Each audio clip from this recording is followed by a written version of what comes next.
And hello again, everybody, and welcome once again to Sable's Worldforge. Today I'm going to be working on my Wyrdwest setting. If there's any problems with the stream or the volume, let me know as soon as possible, and then maybe I can fix it. Hello, how is everyone today? Hello, James, first in the chat as always, and hello, Dillian. Hi, Amelia. Hello, Rowan. Hello, Satrium. Good to see you all.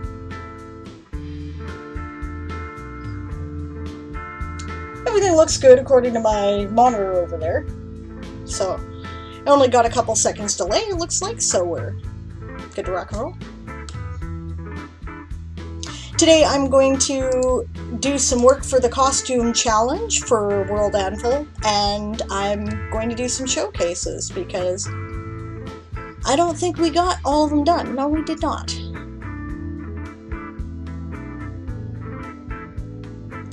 Ha, Rowan snugs with the tiger. Aw, that's pretty great. I'm sorry Rowan's having a rough day. I know why. It's an anniversary of a bad breakup. It sucks.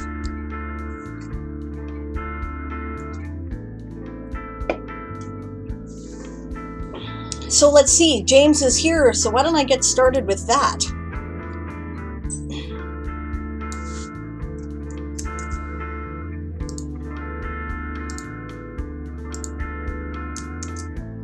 Just set that up there.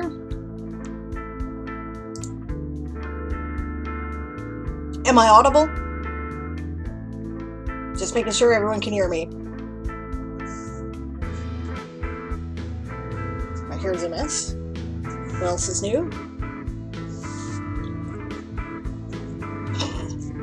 There we go. You'll have a bath soon? Please do Amelia's first. Okay. Delian says, doing well, got a map out yesterday.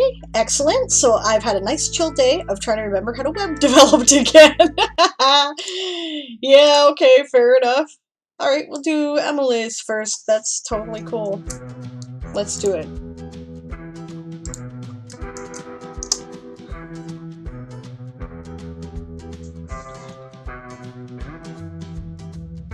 So I thought I'd do some Western music today.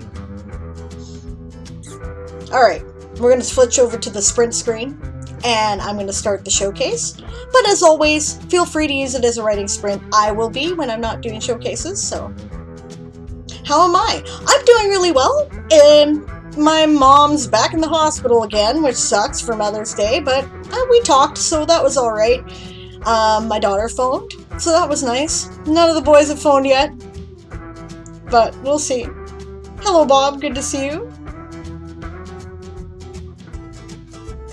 And if I know Aaron, what he was doing there is saying Happy Mother's Day to all the moms in the chat. Happy Mother's Day to all the moms in the chat, indeed.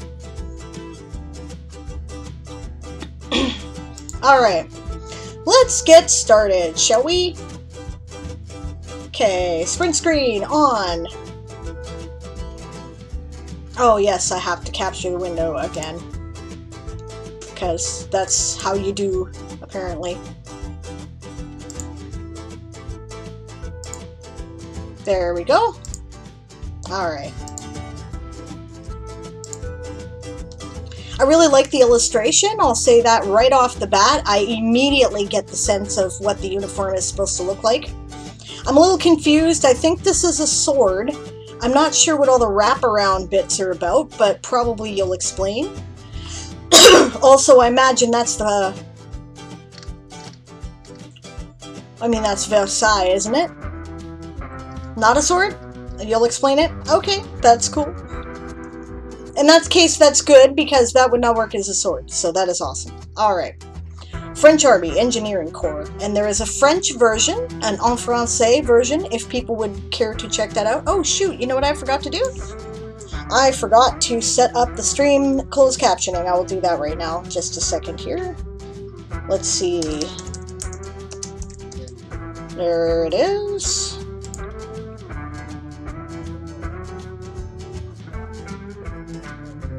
I'm already signed in apparently, so I'll just turn it on and then hopefully it'll start to pick it up. There we go.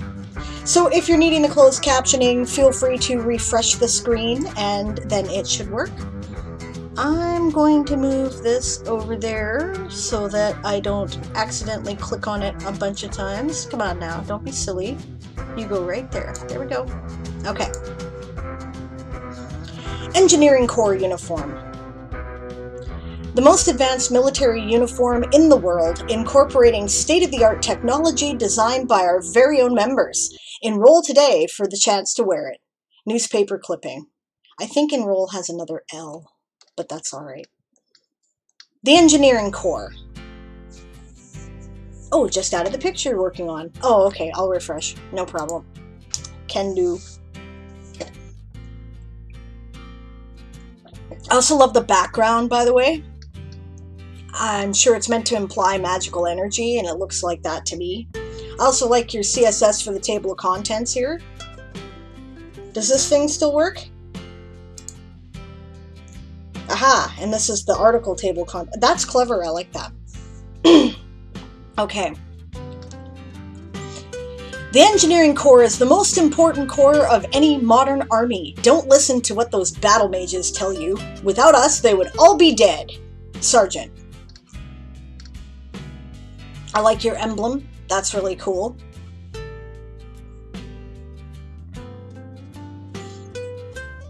It has 1 L? Okay. Enroll is 1 L in British, 2 in the US. Ah! Okay. No problem. Canadian spelling is weird. Sometimes we do it like the Brits do it, sometimes we do it like the Americans do it, and sometimes we make up our own shit. So, I'm never quite sure.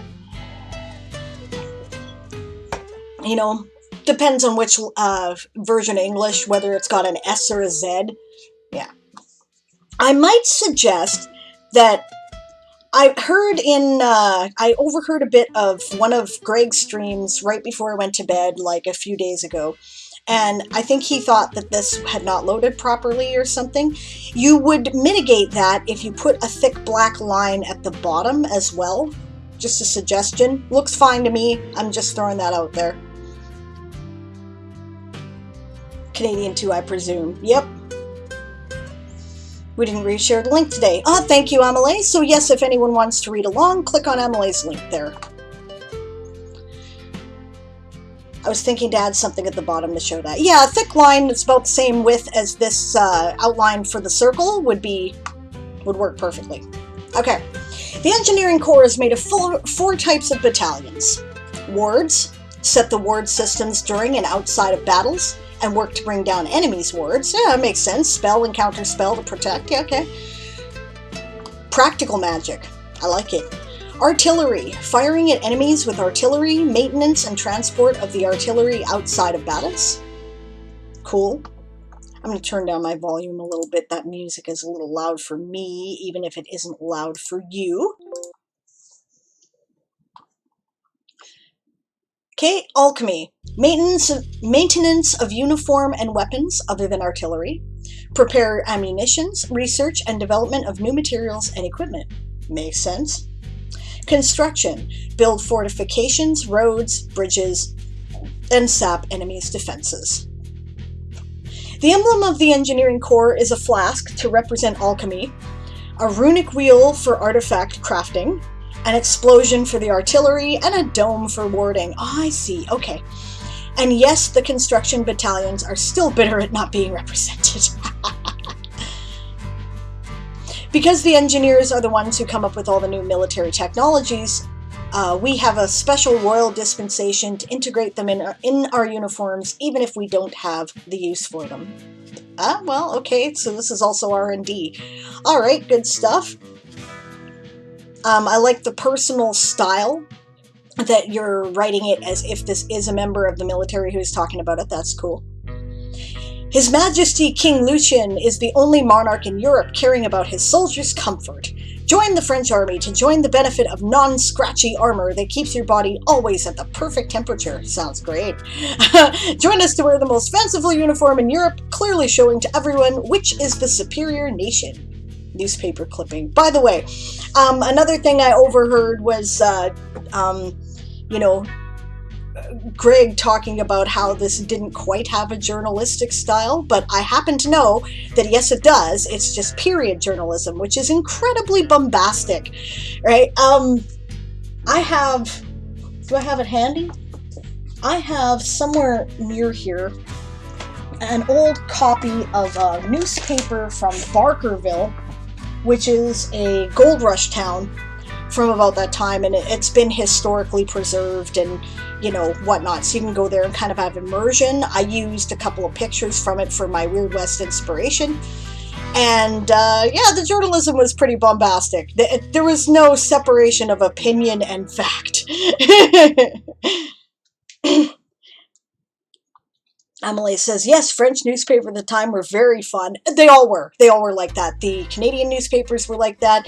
The American newspapers were like that. The British newspapers were all like that. They're all very, very much us, you know, national pride and all that sort of thing. Yep, Rowan says, sounds like a very historical newspaper. Emily says, anyone with a printing press was printing what they wanted in their house. Yep. It was very involved with printing political ideas and always inciting to revolution. Constantly. There were constant incitements to revolution, and there were many revolutions in that time period. We just generally study the successful ones, but for every successful one, there was about 10 unsuccessful ones, so yeah. Evolution of the uniform. I like this illustration as well. It looks very much like a soldier of the time period. The hat is something I associate with the French army. That's excellent. Yeah, revolution eras. Yep. The biggest challenge in military textile, I think that needs an S, military textiles, is the need to repel magic so as to protect against attacks, while simultaneously not interfering with the wearer's magic or with other magical properties of the cloth. The absence of a solution is why military uniforms are particularly uncomfortable, wear easily, and are rarely adapted to the weather. And that was definitely true of the time period. The uniforms were very impractical. The main goal of a uniform at the time was to make you easier to spot on the battlefield so you did not end up shooting your own team. And the reason why that was necessary is because black powder makes a lot of fucking smoke.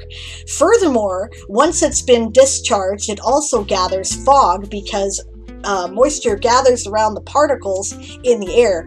Visibility on a battlefield of this time period is really hard. So that's why all the bright uniforms, guys. It actually does have a purpose. Right? Yeah, time period, James asked specifically what the time period equivalent is. Emily says somewhere between 1850 and 1880, hasn't decided an exact date yet, but the uniform is more inspired from the Napoleonic era. Yeah, very much so. This is something I definitely associate with Napoleonic era soldiers, and, you know, I know something about the time period, because obviously I've been inspired by it too, for my toy soldier setting, so yeah, it's good work. It looks right. Yeah, Napoleon was more white uniform. Yeah, a mix with Napoleon and what came after. Yeah, absolutely. Okay. The recent invention of high-range assistance artifacts allowing battle mages to attack from longer distances, that needs an S, has revolutionized military strategies. In particular, this has led all European countries to change their soldiers' uniforms to a dull color to make them less of a target. This is where the shift happens here. Just as more accurate firearms and artillery made that necessary in our own era. Cool. Makes sense. Report from the Flemish front. An entire battalion of our brave soldiers was completely annihilated as their bright blue and red colors made them perfect shooting targets for the Flemish. When will our leaders finally do something to protect our people? Newspaper clipping. The dull British uniform, aren't you sad for them, by Emily? That's lovely. I love it. Okay. When the previous French king attempted to do the same, losing the colors of the revolutionary flag, youch, was enough to upset the fragile post-revolution's balance in the country and to trigger his assassination. The series of revolutions that started with the 1789 one that led to the execution of King Louis XVI. Yes, very much. Makes perfect sense. So now I see kind of where history begins to diverge. That's cool. Yeah, but for France, we kept our bright colors until the First World War, at which point everybody died, and so we had no choice but to change. Yeah, it was very ugly in the early days of World War I. And actually, this is something that I would like to address as a historical point, right? The generals of World War I often get painted as being stupid and not realizing the realities of battle at the time. And this is unfair, in my opinion, because up until that point, right, the reason why you got armies together is they would gather at an agreed upon point for the most part, or roughly, you know, they'd meet each other and fire as many weapons at each other as they could, and whoever had the most people standing at the end was the winner, right? And they weren't expecting, like, you know, aircraft being used as, you know, sources of weaponry or attacks, and they weren't expecting the incredibly deadly and more accurate artillery, and they had to adapt as the situation evolved, right? So they were very experienced generals that had fought many wars prior to this. As Amelie has pointed out, it's a revolutionary era, but there had never quite been warfare like this. The closest that had happened was the American Revolutionary War. And generals did borrow a lot of information that was learned from the American Civil War there, or the Civil War, the American Civil War. They learned a lot of stuff from the American Civil War that they then applied to battlefields. And yes, totally true. Amelie says, we did that to support the production of Red Garance dye in France. Yes, war technology kept changing. The reason Napoleon was so successful was that we had a series of innovations. Yes, that is absolutely true. See you in a minute there, James? Yeah, we had the 1870 war too between France and Prussia. Yes, yeah, that was a thing, right? That was quite the thing that taught people a lot about warfare, and you know, they were still trying to adapt to the changes at the time. And it's important to note that France for a while was completely the military dominant force in the world. They had more innovations in warfare than anywhere else. Napoleon was responsible for a lot of the change in tactics, and a lot of modern war doctrine depends on Napoleon's theories and his successes and failures. Yeah, pathetic defeat. They were too overconfident. Yeah, and that's a problem too. All right, so yes, losing the colors is bad. All right, to arms, citizens. This should be a plural, and it should have a comma after it. The despot that leads us has finally shown his true colors by stealing ours. Do not let your brothers and sisters return to their chains. Newspaper clipping. Excellent. And that's the sprint, gang, for those of you who are sprinting. When King Lucien came into power, he faced this challenge by pouring money into the research and development branch of the engineering corps. The result was an amazing innovation that had eluded all mages for centuries: the ability to combine magic and magic repellent properties in the same cloth. That's excellent. Yes, thank you, Bob. That is a very good point, and one that is worth noting. Many do not realize that the American Civil War was the first trench war. Yes, it was, right? Not to the degree of World War I, of course, but repeating rifles spelled the end of rank-and-file warfare. Legit. Aw, hot water's not working for James. That sucks. Yeah, absolutely. That is absolutely true, and it is something that isn't well known. You're totally right there, Bob. Report from the Flemish front. Lille has fallen to, or Lille? Lié.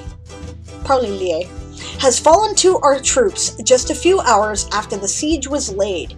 Thanks to our infiltrating soldiers' new uniforms, the Flemish never saw us coming. Praise be to His Majesty for this formidable innovation.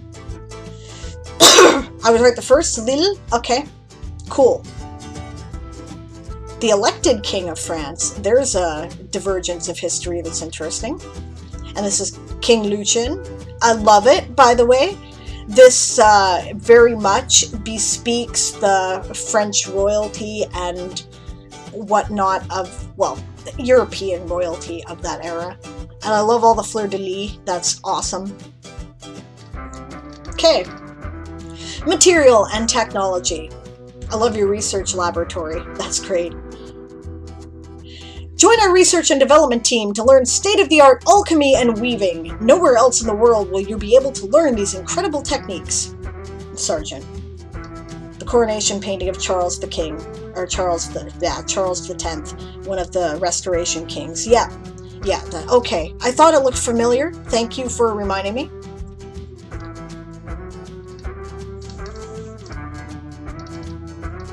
Invention of silicone. I like your, molecular structure of silicone here. The discovery of silicone polymers. Introduction to the world and summary of timeline alterations. Cool. Is what has allowed this textile innovation. The polymers are made with a repetition of the R2 SiO(N) motif. Using silicon atoms, nice, instead of carbon atoms, allows for flexible mechanical properties and high inertia, resisting chemical poison and magical attacks.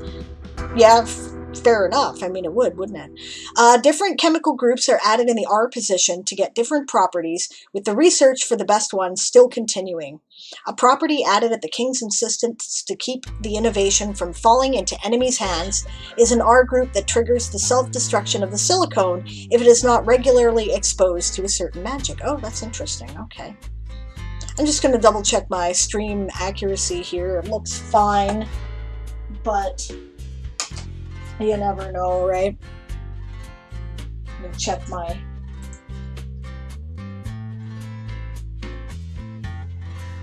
monitor here too. Yep, all looks well. Good. I gotta adjust the power settings on that computer. Anyway. Another traitor has been caught attempting to smuggle our uniforms to the English. It has been announced that he will go in front of a court-martial tomorrow. Let us do away with the formality, I say. Directly to the guillotine with all of those disgusting animals. Newspaper clipping. I love your bombastic style. It's so period. It's great. Oh, this is cool. I like this a lot. Layering techniques. Width 7mm. I'm gonna have to find out how you did this. This is cool. Okay, the subsequent development of the layering technique has allowed the creation of camouflage uniforms. When activated, their magic changes the color of the cloth to blend with its surroundings. That needs a plural again, making the wearer practically invisible. That is awesome. So it's like, predator fields that that's cool. Okay, coating. Silicone weakly protecting against wear and attack. Not too thin, or too thin, too thin for protection is what I would say. Too thick for transparency. Or too thick to be transparent. Outer layer. Wool with camouflage magic attached to the fibers. Nice. Middle layer, thick, flexible, magic-repellent silicone, resistant to impact and slashing, but can be pierced. Inner layer, wool or linen lining with comfort magic attached to the fibers, soft sensation, sweat absorption, and temperature and smell control. Well, there's something that'd be handy, wouldn't it? Absolutely shocking news from the French front. The traitorous French have forced our Flemish allies to surrender through the use of some new nefarious magic. English newspaper clipping. Masks. Oh, those are interesting. Masks made with the same layering are worn during infiltration missions, plural. The eyepieces are made of glass, allowing to see magic up to a certain degree. I don't really understand that sentence. allowing the soldier to see magic up to a certain degree, perhaps. The inside of the mask contains a breather, or contain subject and verb agreement. If there is a plural, right, masks, then there needs to be a plural verb, contain, right? The inside of the masks contain a breather mechanism made of rubber with a silicone coating. Rubber is porous and thus able to absorb magic.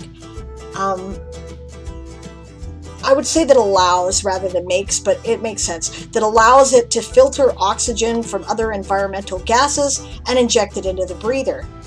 The oxygen is not filtered as a pure gas, but rather diluted in any safe gas available in the environment, such as dinitrogen. Cool, okay.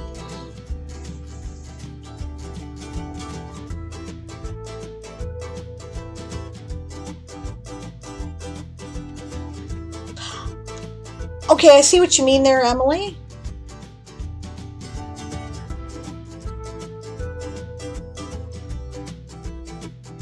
You might be right. Maybe contains does agree with inside. I'd look that one up. I'm not sure. Hey Gala, good to see you. We're reading Emily's article right now for her challenge response. I should probably put the link in the chat yet again. Maybe I should do insides plural. It would avoid confusion. I don't know if it's necessary, but it might. So there's the article link again. Okay. However, rubber is also ideal for microorganism growth, and so it has to be carefully cleaned. As you can imagine, accidents happen. How am I? I'm doing good. It's Mother's Day. I've had a phone call with my mom and my daughter phoned, so that's nice. I hope you're doing well, Gala.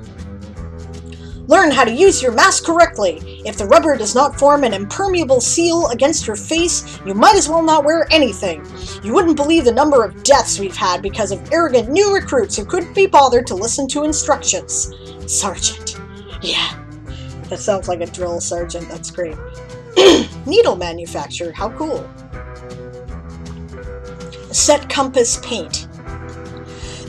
All chemical, ferromagnetic compounds, chemical compounds treated with magic, okay, yeah, are used to paint needles that can be attached to the center of watches. They will then be able to point towards the object to which they are keyed. That's interesting. We've only had a few deaths during the experimentations. A couple of imbeciles blew themselves up by mixing the wrong chemicals. I'm joking, of course. Yeah, no, he's not. Sergeant again.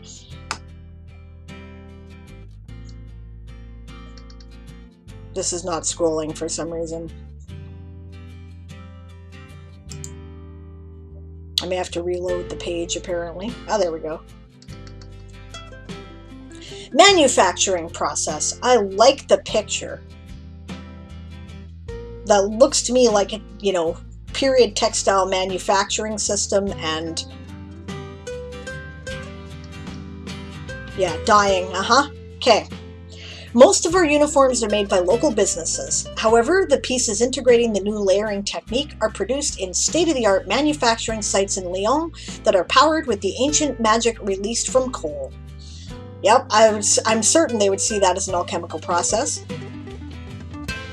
Alchemy manufacturers. I'm correcting as you go, fair enough. Bob's got a point there. Inside of a mask contains would also work. Gala's good. Glad to hear it. I got lithographies from the time. Yeah, these are excellent. And lithographs were huge at the time. They were the big art form, and people were very excited about them. So, there's a whole story by Diana Paxson that is in the anthology that I published called Gunsmoke and Dragonfire, which is an anthology of fantasy western stories. And by anthology, I mean there were other writers, and I paid them, right? And the story kind of hinges on the lithograph technology. It's really cool. Okay. Enormous vats and industrial installations are used to create the chemicals and infuse them with magic. In particular, all dyes used for military uniforms are made there before being infused with magic by alchemy. When cloths are dyed, the magic attaches at the same time as the color. Perfect. Another option is to feed magic to the sheep or plants providing fibers, then to add more magic during hand weaving. Cool.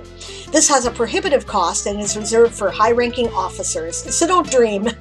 Even for other officers' uniforms, yarn is just dyed before weaving to obtain a better and more resistant color. Alchemy manufacturer. I love the vats.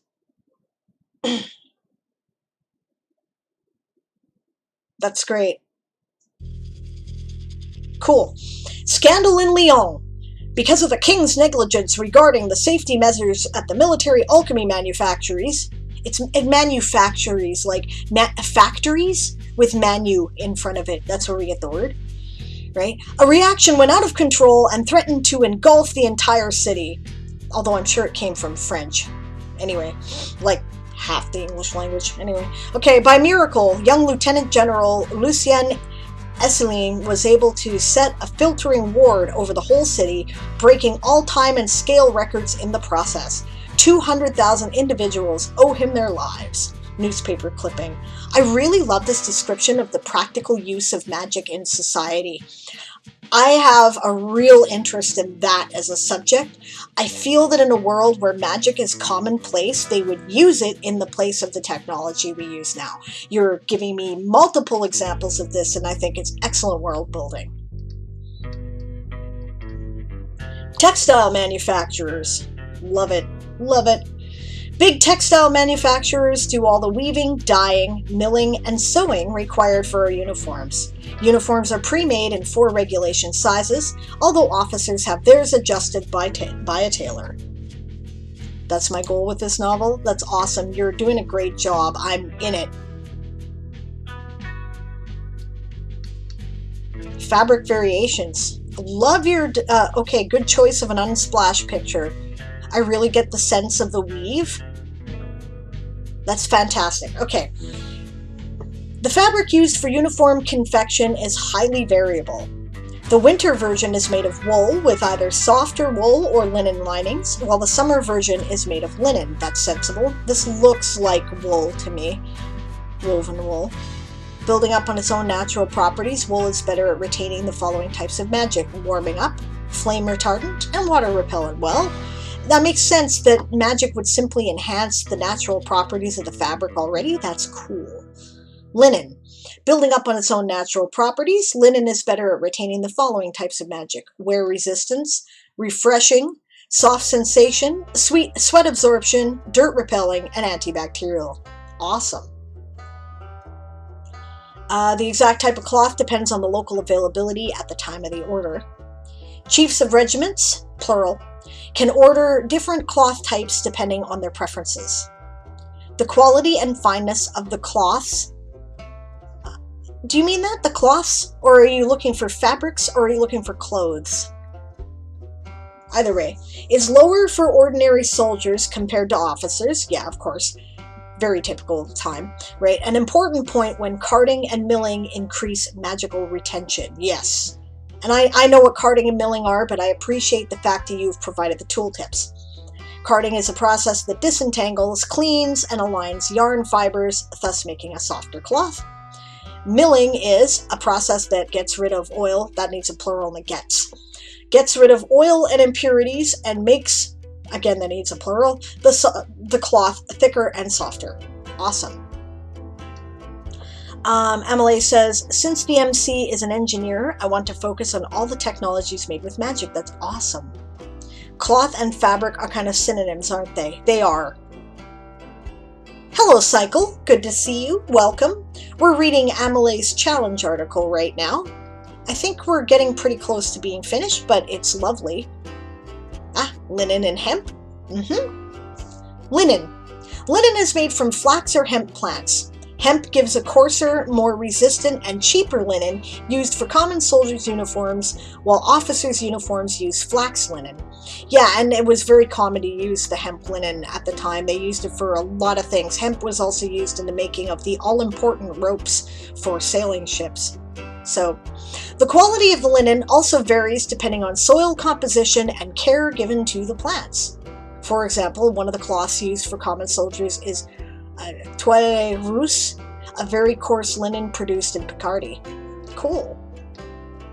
Sheep serge. I was right, it was wool serge. Okay. Wool. Wool is made from a mix of Spanish merino yarn and French-produced yarn from imported Spanish sheep. Really fine wool.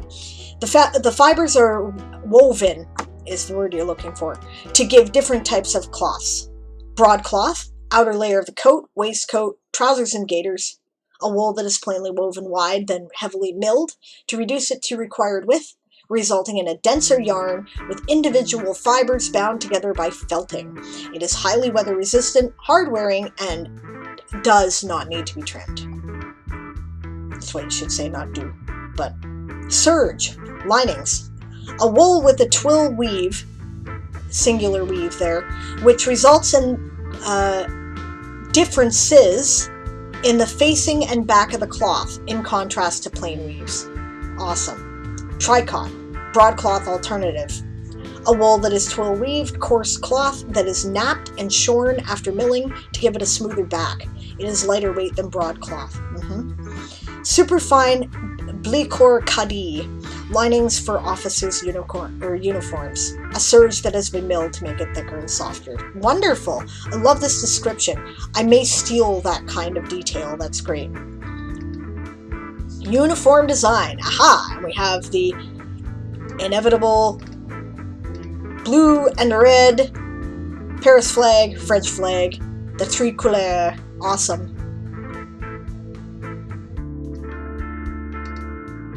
Colors and symbolisms.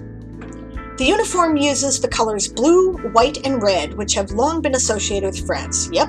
The red comes from the French oriflamme of His Holiness Saint Denis, the first Bishop of Paris. And for those who don't know, the oriflamme is a fiery banner that's designed to look like it's fire when it's flapping in the wind, and used to be a symbol of like ardent dedication. Like when French armies brought out the oriflamme, they had no intention of taking prisoners. They were going to kill everybody. So it's pretty it's intense. Okay, the blue is from the cape. Is that what you meant? Because it says cope, but I don't know what a cope is, but I could be wrong. Of His Holiness Saint Martin, with our kings wearing a symbolic blue cope, okay, covered in golden fleur-de-lis during their coronation. The white is from the white cross of His Holiness Saint Michael, Saint Michael, the archangel leading the celestial armies against Satan. Yep, that was his. A cope is a kind of cape. Yes. Okay. Cool. I did not know. Awesome. Right.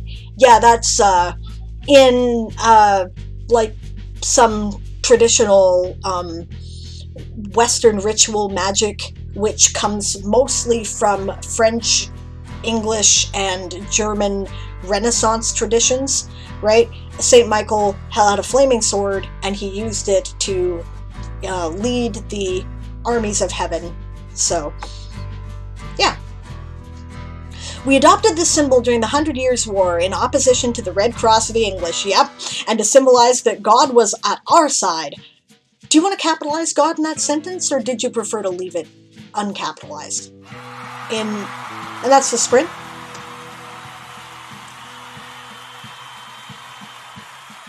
A long, loose cloak worn by a priest or bishop on ceremonial occasions. Sounds right? It sounds right there, then. James looked it up. It looks right, Emily.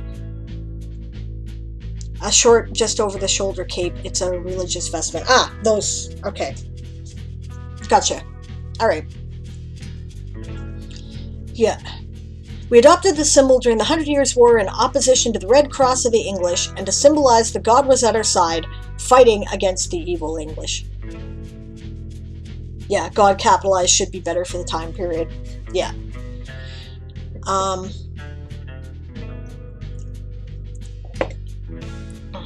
Because of the patterning here, just a minor, like, writing rhythm detail, right? It's not that what you've done is wrong, but I would suggest, right, to symbolize that God was at our side fighting, or no wait, so sorry. During the 100 Years' War in opposition to the English Red Cross, and to symbolize that God was at our side fighting against the evil English, because it just breaks up the pattern of English being at the end of the phrase there, which sounds a bit repetitious. It's not a big deal. If the writing wasn't excellent, I wouldn't point it out. Okay, the White Cross was the symbol of our country until the Revolution, the first revolutions of 1789. Yes. Nevertheless, the choice of those colors on the tricolor revolutionary flag was explained as a symbolic union between the monarchy, represented by the white, and the city of Paris, whose flag is blue and red. This was seen as a representation of the august and eternal alliance between the monarch and the people. Thus, the adoption of those colors by the newly elected kings, which is great, both on the national flag and in military uniforms, is strongly political and an important symbol of reunification of all the French people after the revolutions. I don't have anything against the idea of elected kings. It's pretty much what America does every 4 years. The blue color is provided by Isatis Tinctoria. Okay, cool. I'll check your tooltip. Dyer's Woad. Okay. A replacement for indigo dye after a shortage. Yes, there was a shortage there too. Cool. Indigo is imported from other continents, and so the supply can be limited in times of war. Plural again, times of war. While woad is grown locally, but requires more plants to produce a similar color to indigo. Yeah, and that's a thing that went on a lot in Europe during the time period. Woad makes kind of a light grayish blue color, and it's really pretty. I like it. But that dark, vivid blue can only be got by indigo in natural dyes that exist on Earth anyway, which is why it was expensive and generally had to be imported from colonial holdings. So if supply chains and caravans were interrupted by warfare, no indigo. The red comes from Rubia tinctorum. Dyer's matter. Yep. The white comes from bleaching for officers' uniforms, but for common soldiers, it is more cheaply obtained by selecting white yarn fibers, resulting in a grayish white. Yeah, you don't get the bright white without bleaching. Otherwise, it tends to be kind of gray and not really, the most attractive white. I would tooltip confection as well, as I thought sweets, says James. Okay. Emily says, thanks for pointing out all the missing S's I have everywhere. English plurals are fucking hard for French speakers, and vice versa, by the way, right? I fuck up the plurals when I'm trying to do French all the time. So, yeah, a long process that thus increases the cost. Yep. Bleaching takes a while. I love this uniform. It's spectacular. Gathering blue was right about matter. I used Pro Writing Aid, but apparently it missed a few. Yeah, it will. Yeah, Gathering Blue is a book. Yeah, it makes sense. Plural or third persons. Oh god, yes. That's a nightmare. Pronouns. Yeah, I don't pronounce them well, so I forget to write them. Of course you don't, because they're never pronounced in French unless there's a vowel following it in the next word, right? So you don't say a lot of S's, and when you do, they tend to sound like Z's to native English speakers because they're kind of run into the word, right? So yeah, I get it. I totally do. Uniform. Coat. Blue, full knee-length skirts, golden epaulettes on the shoulders. One full row of brass buttons with white tin covering and fleur-de-lis engraved on them. Oh yeah, I forgot they used tin at the time for buttons. Okay. Yeah, and that brass was less expensive than tin. Yeah. White facings at the collar and cuffs. Cuff flaps attached with 3 buttons and showing gold trimmings signaling rank and battalion. Full magical layering. And I love the detail. If you look at the cuffs closely... Oh. Do we have a hook hand? This is an amputee who lost a hand in battle, perhaps? This is cool. You can see the design of the core here in the semicircle with the dome that was shown earlier, right? And then the rank and battalion insignia there, which is awesome. This would be a sergeant, I imagine, right? With the 2 bars? Or is this a... No, this is an officer, then lieutenant, perhaps. Okay. Guessing. My rank insignias are all not entirely accurate to Earth, so... Not hook, just bad drawing. Okay, whatever. That's fine. I haven't decided the ranks yet. Okay. The 2 vertical bars in NATO, right?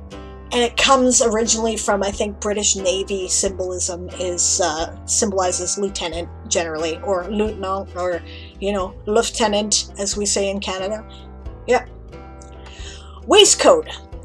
Of course, it's well before NATO, so it doesn't matter. Okay, waistcoat. White, tricot lined with serge, comfort magic. Shirt. White, linen, comfort magic. Underwear. White, linen drawers, comfort magic. People who need breast support wear linen stays with steel eyelets over the shirt. Well put. Trousers. Red linen or tricot, tight fitting, full length. Full magical layering. Waistband at natural waist. Open with 3 buttons at the front and are adjusted with a gusset, tab, and buckle at the back. Footwears.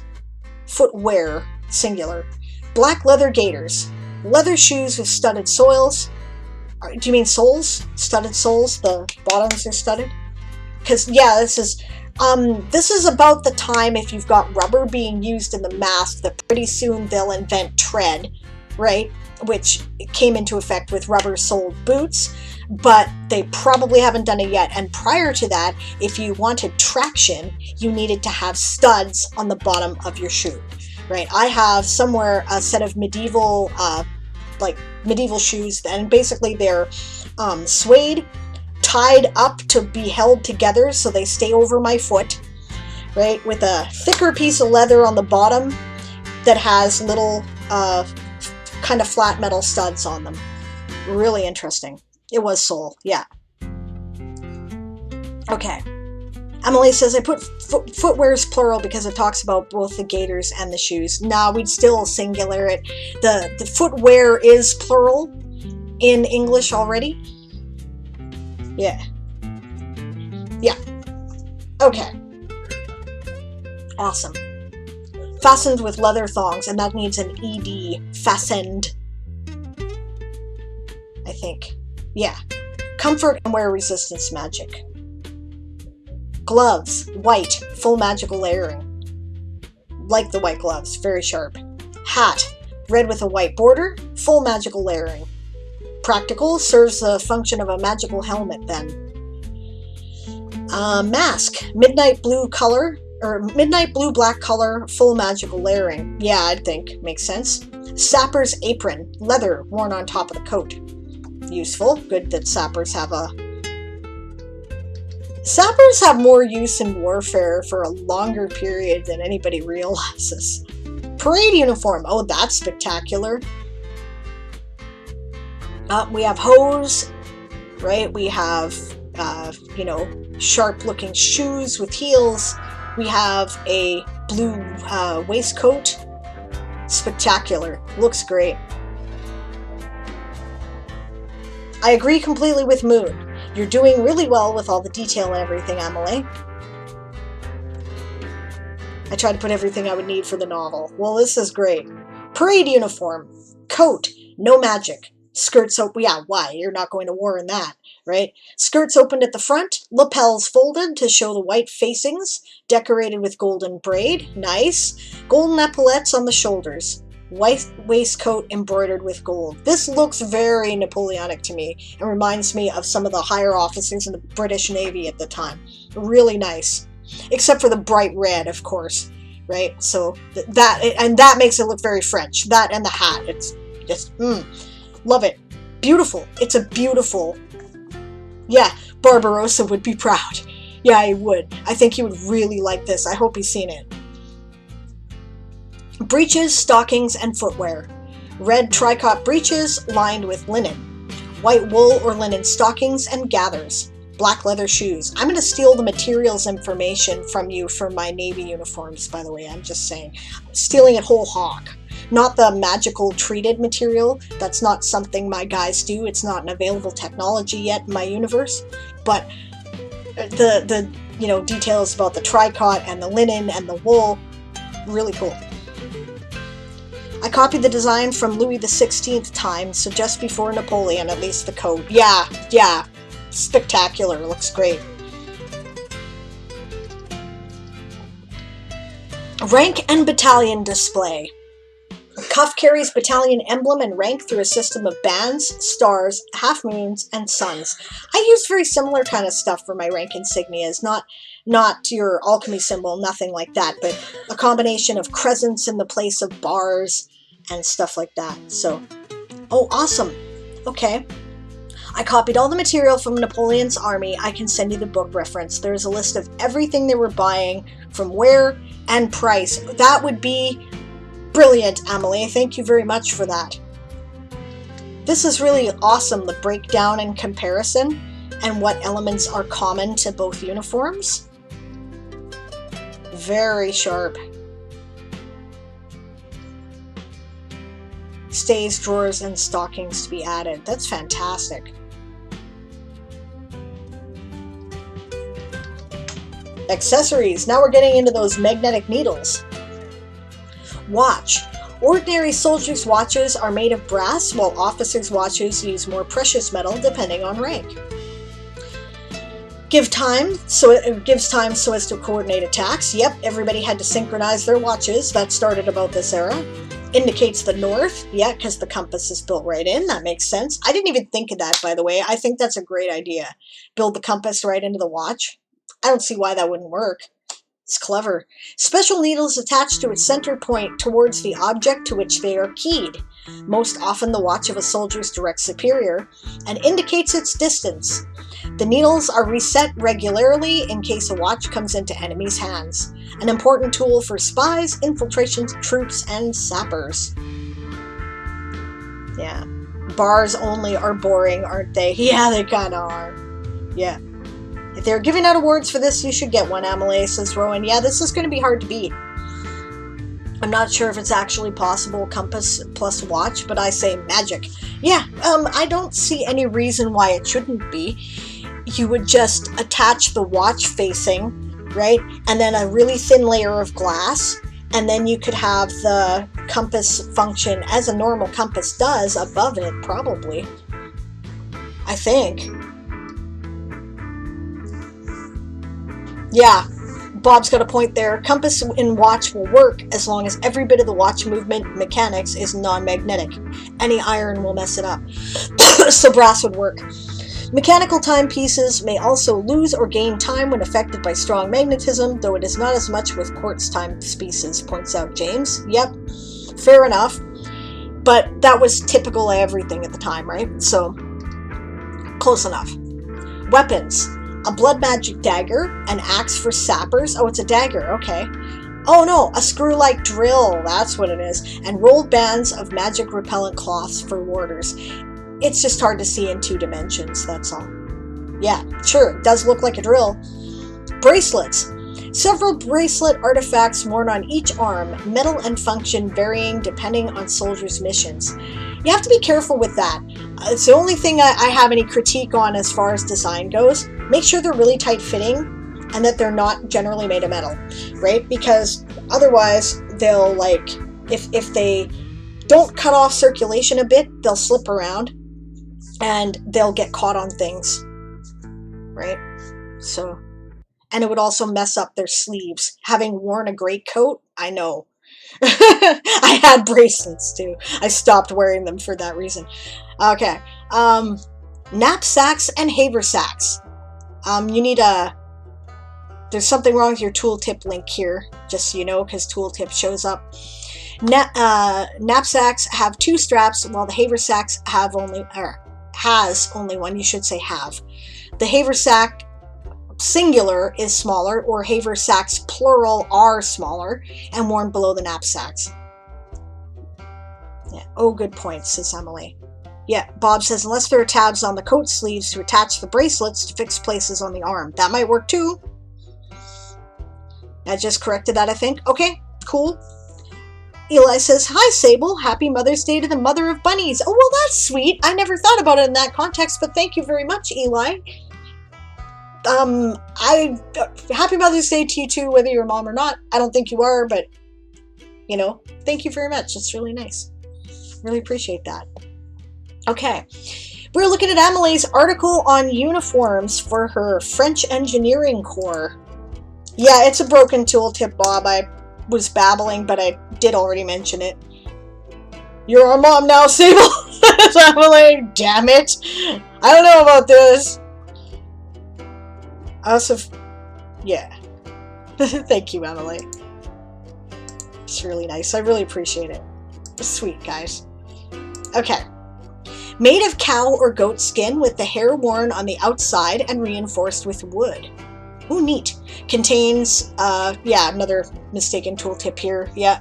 Water canteen, bread for 4 days, meat for 2 days. Extra food can be bought from the cantinier following the regiments.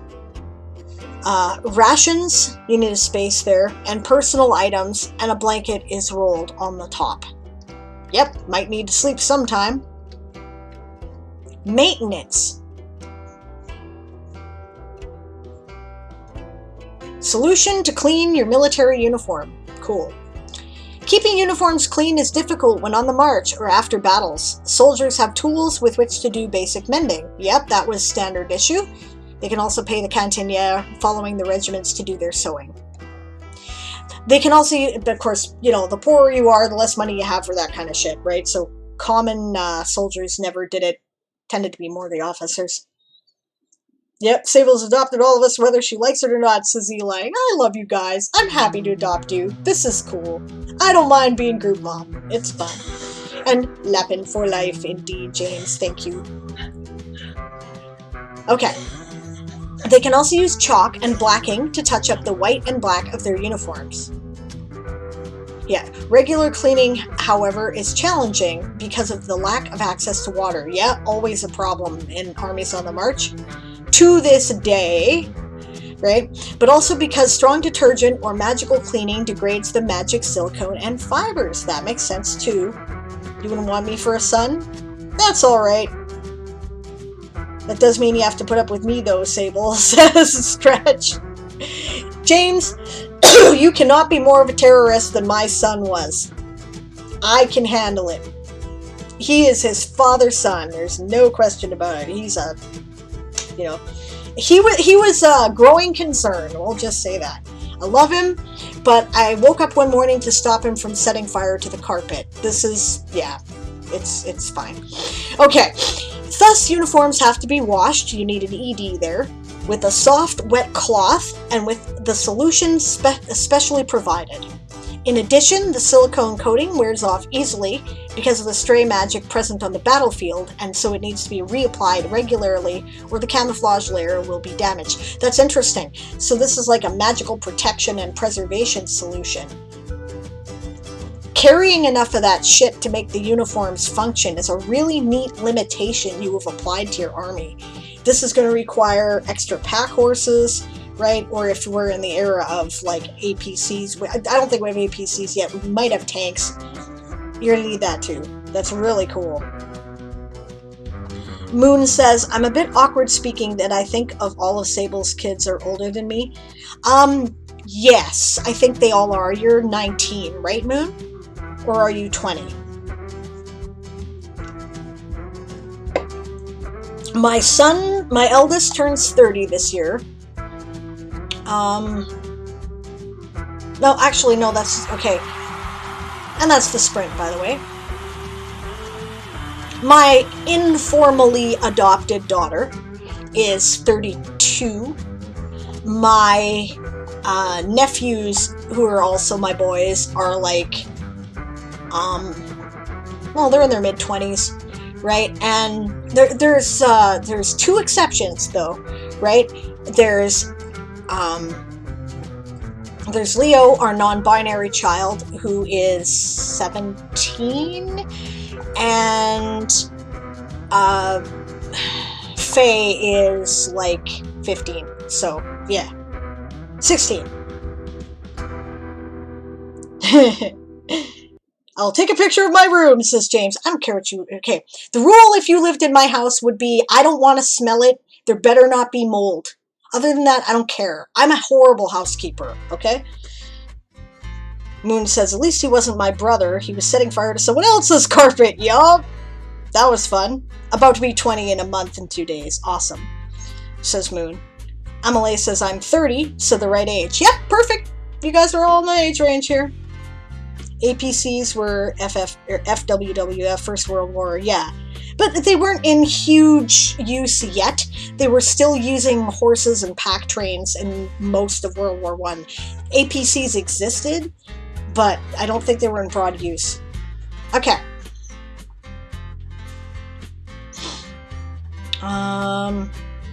No, there's a really interesting limitation on your magical effectiveness of uniforms. It's really great. And providing this cleaning solution and taking it with you is going to be a problem.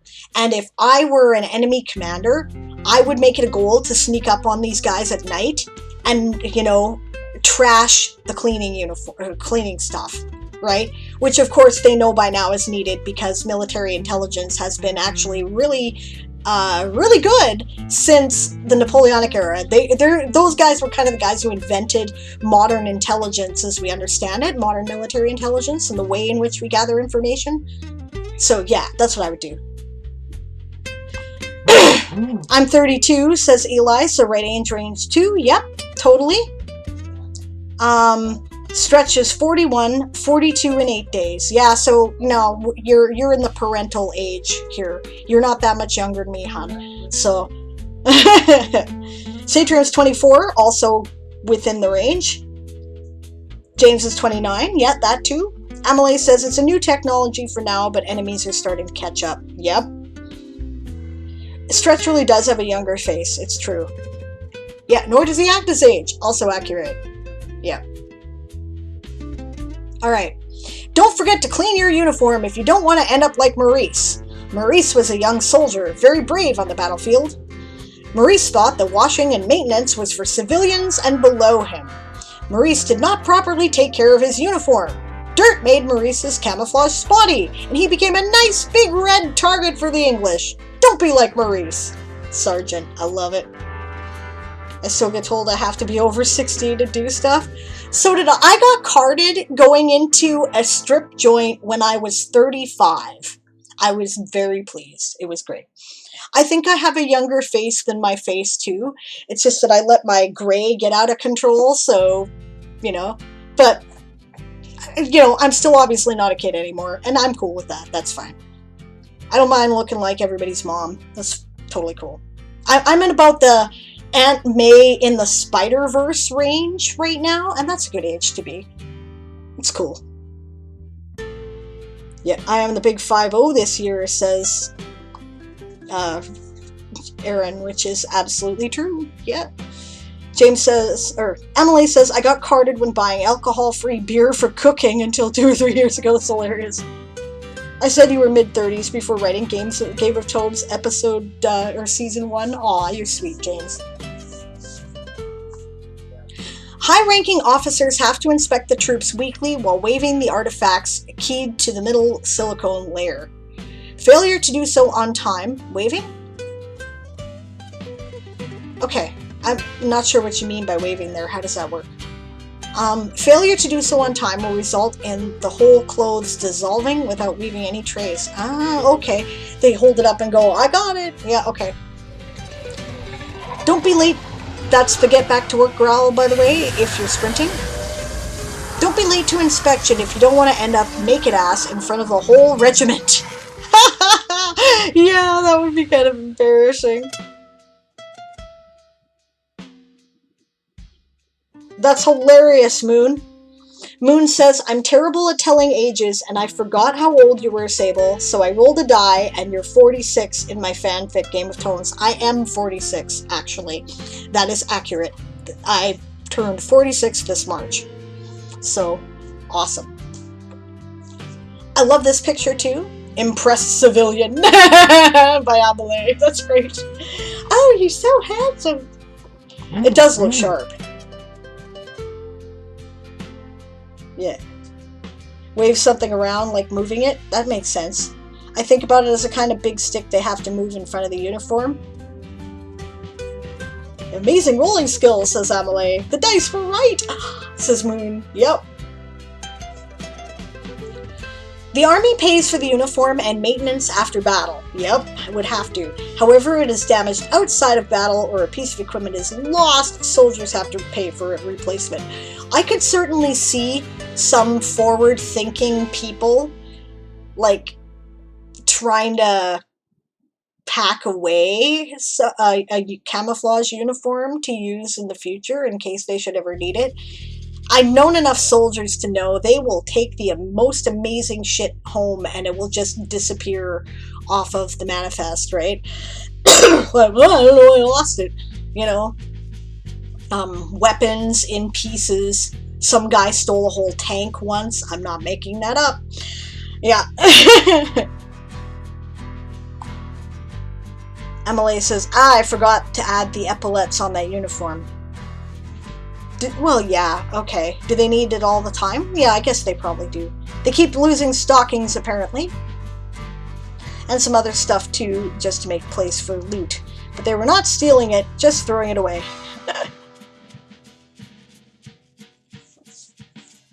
Okay. Stockings make not well-built soldiers look silly. We call them bird legs. Oh, come on, don't be afraid to join. We won't laugh. Too much. Sergeant, it's great. Compared to other countries, the French uniform is of great quality with a high concern for comfort. The more comfort you can provide in a uniform, the less unintentional injuries you get, right? Things like, I'm sure you've heard of crotch rot. It used to be a fungal infection that would develop in sweaty areas in the Vietnam War, right? Athlete's foot has long been a problem. That's why they're really fastidious about maintenance of socks and dry feet in the military. You know, you can get blisters that get infected, especially with the conditions of being on the march. Yeah, it's really important. Hygiene is really, really important. Yeah. And comfort contributes to hygiene, right? So, however, the recent layering innovation has also made the price explode. 2,000 francs for the full uniform, which is why it is not standard for all corps. Join the engineering corps to get the privilege of wearing this magnificent uniform. Impress Civilian guaranteed. That is fantastic, Amelie. I love this. I have so many things that I love about it. It's wonderful. Makes me very excited. Lots of commentary in the chat that I haven't quite caught up. I said I was a were-rabbit in Game of Tomes there, James, so perhaps you are a were-tiger. Yeah, they were just throwing it away, the stockings, to not have to carry it everywhere. Anything you can do to lighten the burden you have to carry as a foot soldier is a fucking good thing, right? There is so much shit that you have to carry, and it all weighs something, and it's heavy, you know, especially in aggregate. So if you can get rid of little things, everybody wants to. One of the big problems they had in Vietnam was that the M16 rifle was designed to be lightweight so it was easily portable. The problem is that it was so lightweight that when the barrel got hot, it would warp, which of course made it horrifically inaccurate. So that is why you always see scenes of guys just kind of hosing the jungle with their M16s. There's no point in trying to aim them at all. They're totally inaccurate anyway, and that inaccuracy you can't even adjust for, because every time the barrel heats up, which happens when you have a rapid rate of, automatic fire, or even semi-automatic fire, then it would warp in a different way, so you can't compensate. So, fuck it, it's an area suppression weapon. Yeah. Satrium says, the German military managed to misplace a few boxes full of guns.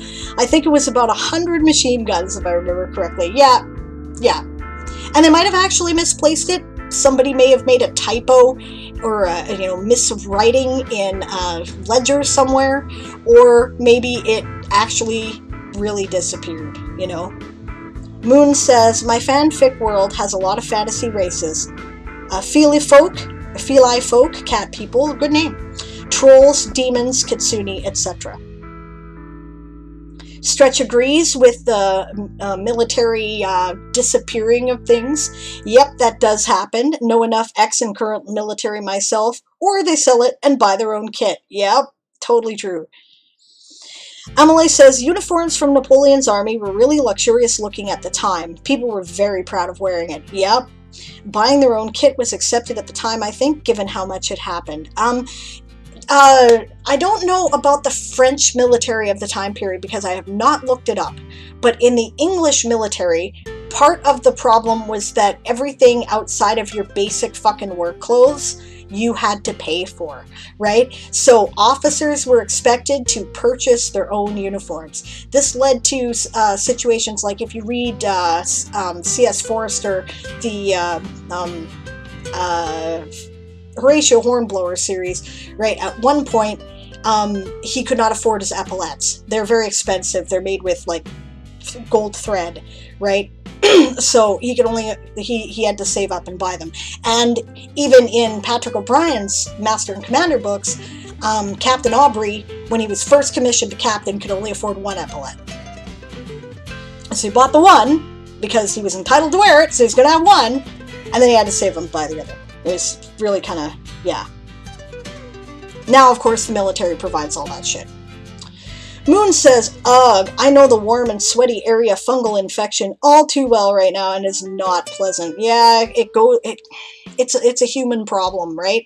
And especially in damp, warm climates, and especially for, larger people or very active people, right? Because it'll build up in all the areas where things rub, right? And it can get infected and then lead to actually not being able to function as a soldier. So, yeah. Some people died from infected fungal infections, right? Hygiene for an army on the march is hard and really important. Yeah, so long as it looked kind of right. Says Emily, yeah, that's cool. I don't even know why I shower, just because moisture gathers there. Talc, baby powder, Gold Bond. There's also a cream that you can get at the pharmacy that it smells like cloves, right? They give it to patients in the hospital because that is a very common thing. And it's, or diaper rash cream will work, honestly. How do I know this? Married to a big guy. That's how I know. Okay. James says, if human is there, human. If not, rabbit folk for obvious reasons. That's cool. And Aaron rightfully points out, it's a court-martialing offense to get athlete's foot during war with a maximum sentence of death. Yes, because that means you have not been maintaining your foot hygiene, and therefore you've been neglecting your duty as a soldier, because if if your athlete's foot's out of control, you cannot march. Emily says, and thanks everyone else too for all your comments. No, this is really good work, Emily. I love it. Stretch says, and they had to pee on the support weapons and mortars to cool them down when the water ran out. Yes, that is a fact too that had to be done. Yes, because otherwise you couldn't touch them, you couldn't do anything with them, right? Or if you loaded ammunition into them, if they got hot enough, the ammunition would just blow up. People would die. It was a thing. Yeah. James says, Sable, spoiler at the end of Season 3, I will get my were powers from you. It will go wrong, and instead of turning into a rabbit, I turn into a tiger. As you scarred me, the error is permanent. Cool. I think that's fine. If you want to turn into a were tiger, the House Lappin can use were tigers too. Just don't be eating the bunnies. Not that I think you would. Okay. Emily says, yes, same for French Army. People could pay more to get higher quality and get it tailored afterwards. Yep, same thing. Yep. But I think the uniform was paid for by the army because chiefs of regiments bought them, unless they resold them to soldiers afterwards, which is very possible. I don't know. I don't know enough to know for sure. Yeah, you think that's bad? Try trench foot, says Stretch. I understand that trench foot is basically just really out of control athlete's foot for the same reason. Feet are wet all the time. Hello, Tal. Good to see you. How are you today?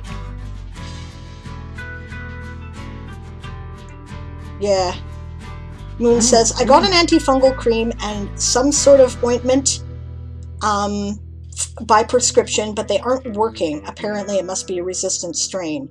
Yeah, that's rough. Okay, so you're going to have to do it the hard way and just keep everything dry until it basically goes away. Right. I had one of those one year, so I can sympathize. Rowan says, my granddad, who was in Vietnam, always said, take good care of your feet. You only get one set issued. Oh, silver antibiotic ointment might be something worth trying if you can get it and afford it, Moon, as Rowan suggests. I'm good, Sable. Hope you're doing well. I'm great, thank you. We're celebrating Mother's Day here where I am, so happy Mother's Day to you, Tal.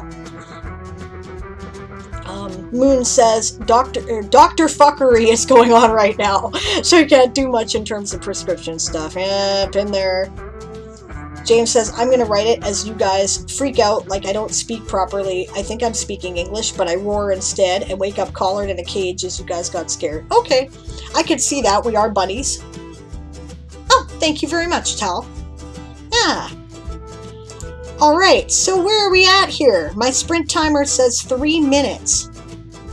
Is anybody in an active sprint at the moment? Because I could really use a bio break, and I would like to put up the break timer. Right? If you guys are actively sprinting, though, I will wait for 3 minutes. Let me know. Rowan suggests colloidal silver water and tries applying it or mixing it with your ointment. Might work. Maybe Druid's Wild Shape suggests Stretch to James in regards to the Were Tiger thing for the Game of Tomes fanfic. Kebab Sprint! Just send me a DM on Discord. Thank you, Emily. I saw the notice flash up here.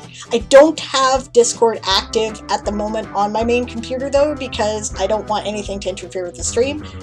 I could probably look over at the monitor computer on the break, though. Oh, with the book about the fabrics used in Napoleon's army. Thank you. That would be great. Thank you very much. I really appreciate that. James says, Stretch, there are multiple issues I have, but yes, I was thinking that my clothes don't fall off and morph with me, so that might be it. Emily knows that. That's why she's telling me. Thank you. I appreciate that. It's cool. Okay, guys, I am going to put up the break timer. We only have 1 minute and 30 seconds left, so I'm going to take a bio break.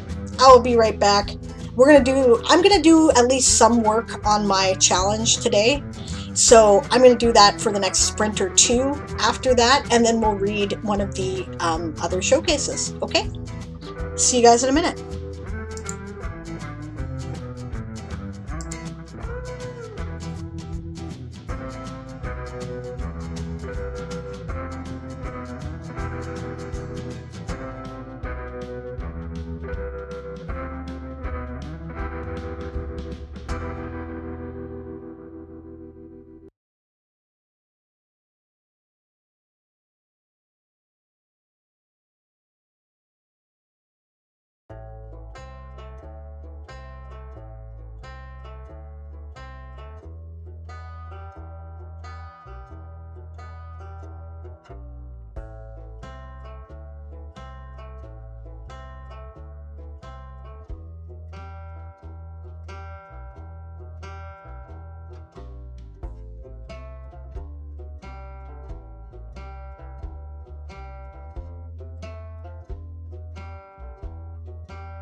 I'm back and working in the background here, gang.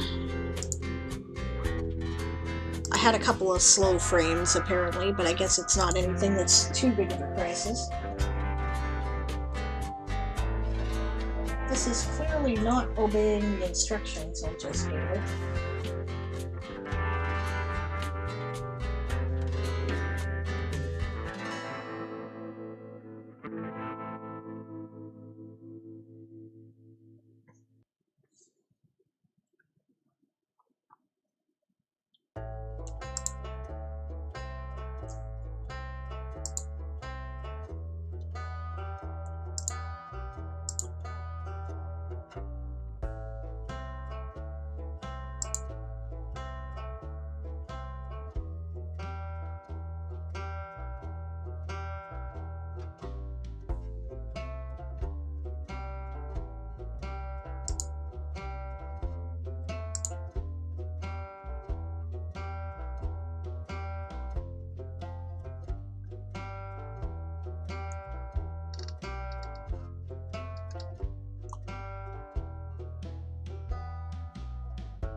Satrium says, would I be so kind to just log into the Game of Tomes website prototype?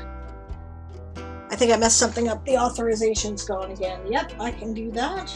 I'm going to do it from my other computer if that's okay.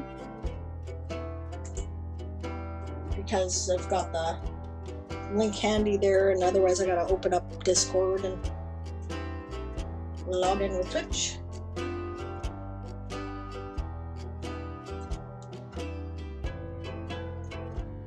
It looks fine. I just had to log back in. It still says my chat bot and my rewards are active. I still have the admin information here and the 4 houses you've designed. Looks good. Looks like it did yesterday.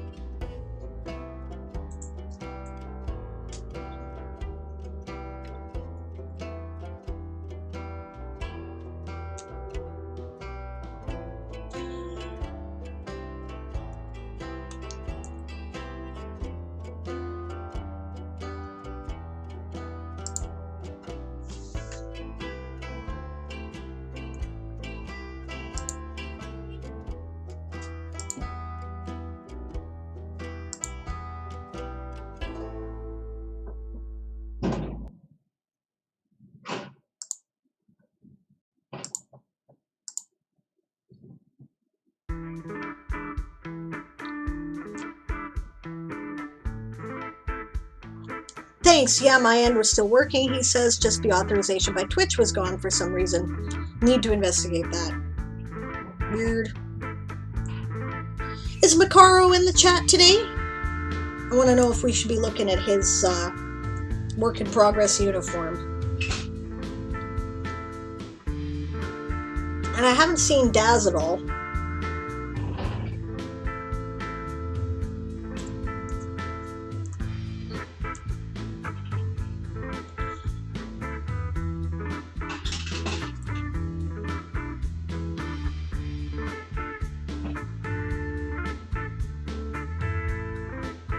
Rowan sees neither of them. Okay. So we won't be doing their showcases today. What about James? Yeah, James is up next.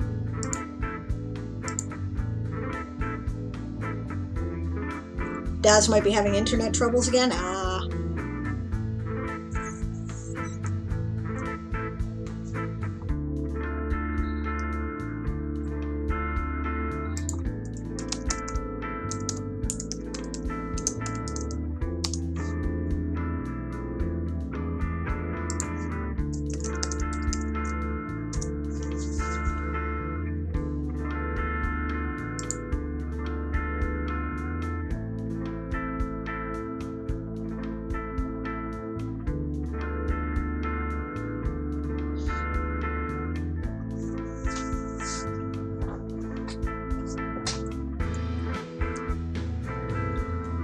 Oh, it's Mother's Day, she might be busy. Yeah, that makes sense too.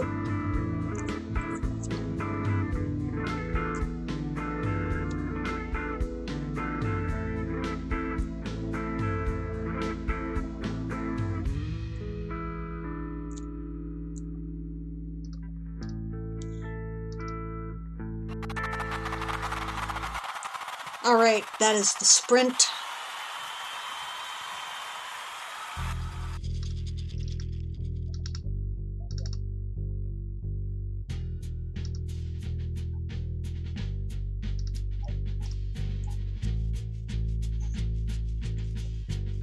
Ah, Mother's Day in the UK was earlier this year, and in France it's at the end of the month. You never know which holidays are celebrated in which places, do you? Well, I'll tell you what I'm going to do while I'm waiting for the sprint timer to be up here. I am going to open up an item article so that I can get started on my challenge. I get so confused with all these differences in dates every year that I forgot to wish my Happy Mother's Day to your mother. Aww. I'm sure she understands, though.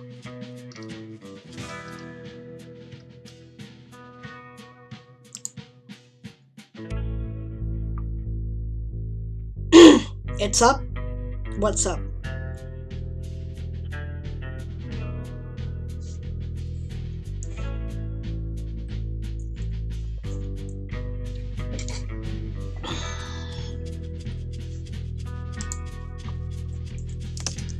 Yeah, I mean, I'm waiting for the chat timer to be done, but Gunslinger and Desperado uniforms.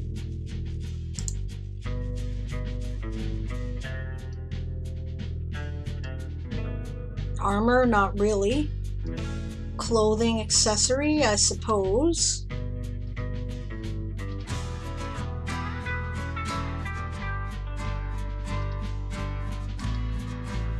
Yeah, I guess I'll call it clothing accessory, that's the closest. I guess I could just put up the main sprint screen. I will. So here's my article. I just, got it started, so.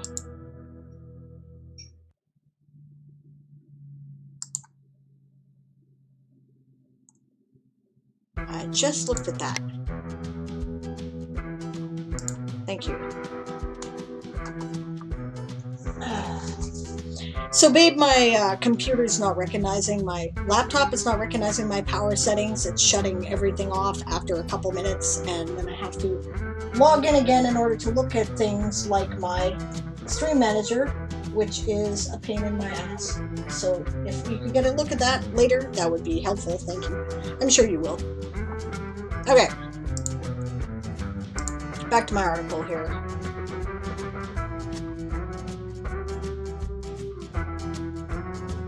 Let's look at the template information.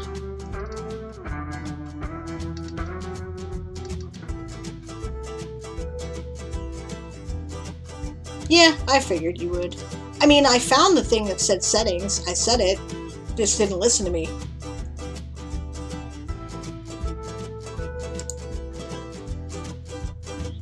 Okay, this section will be more useful than the other section because I'm talking about a wide variety of clothing. Model subtype. Oh, shit, I'm in the toy soldier.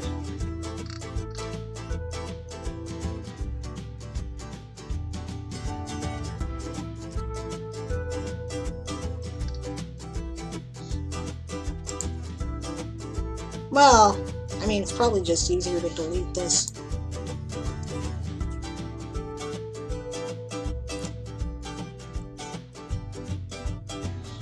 Bob says, that reminds me, Sable, what time do you want to slot in for tomorrow to go over OBS? I'm good at any time except 4 p.m. to about 7 Eastern.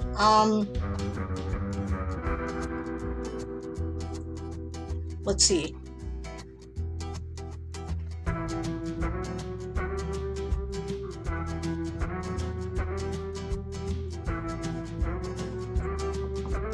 How long do you figure it'll take?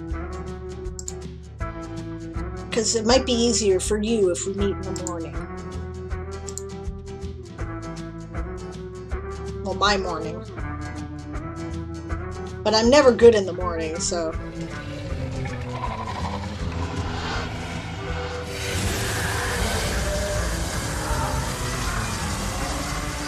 And that apparently is the get back to work growl.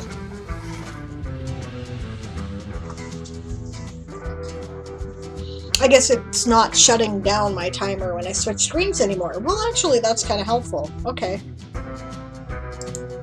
Bob says, to show you what I've got, not long. To help you actually set yourself up, a bit longer, but not terrible. I can get you started in less than an hour. Okay.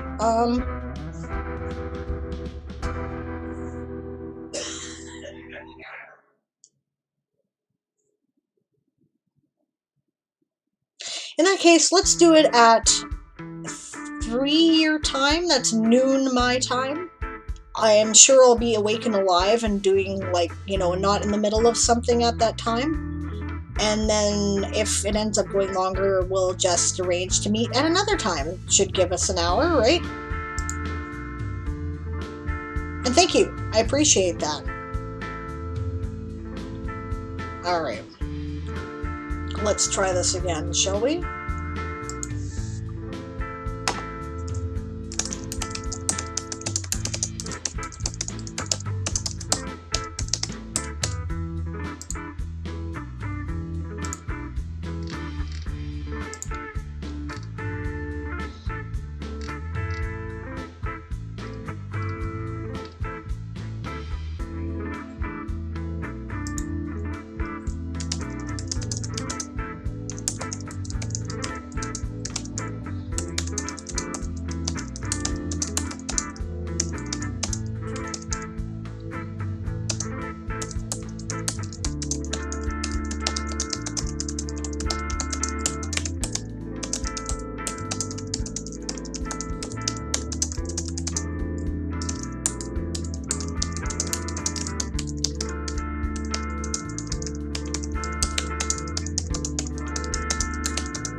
That'll work.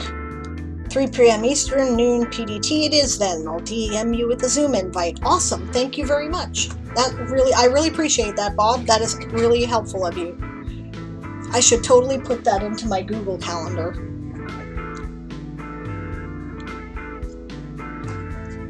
Oh, maybe I will while I remember.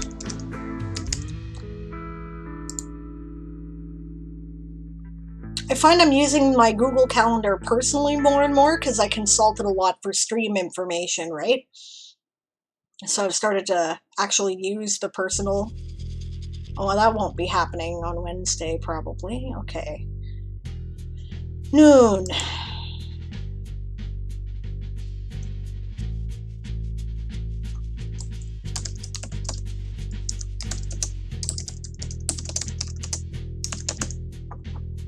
All right, there we go.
I'm staying up for my showcase.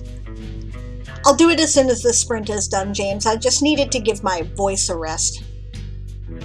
It took like an hour to do.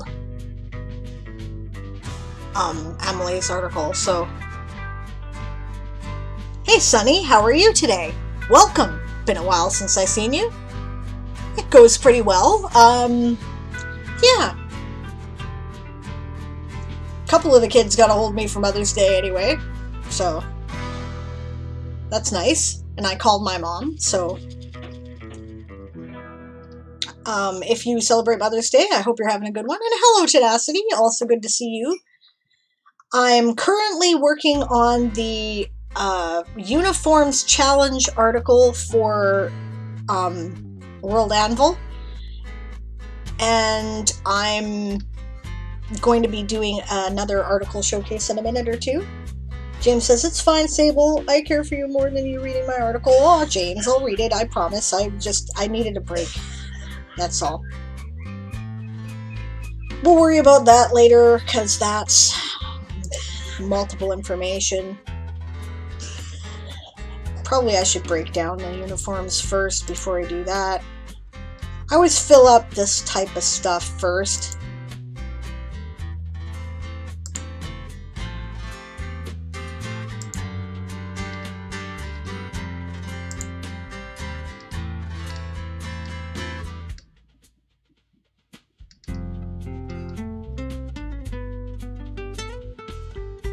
Eli is unlurking. Hi, Eli. Welcome back.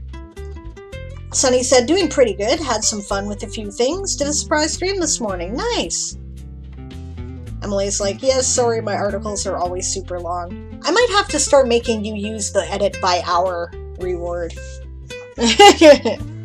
Eli says, I had to go make sandwiches because I was hungry. I'm hungry too, and there's nothing with which for me to make sandwiches, so I'm like... I was hoping to eat between my game and, the game tonight and the stream, but I'm not going to have a chance because I have to go run stuff up to my mom in the hospital. So I don't know, I might make Aaron buy me a gluten-free burger at A&W or something. That's true, we do have Spam. You can make me a sandwich. That'd be nice.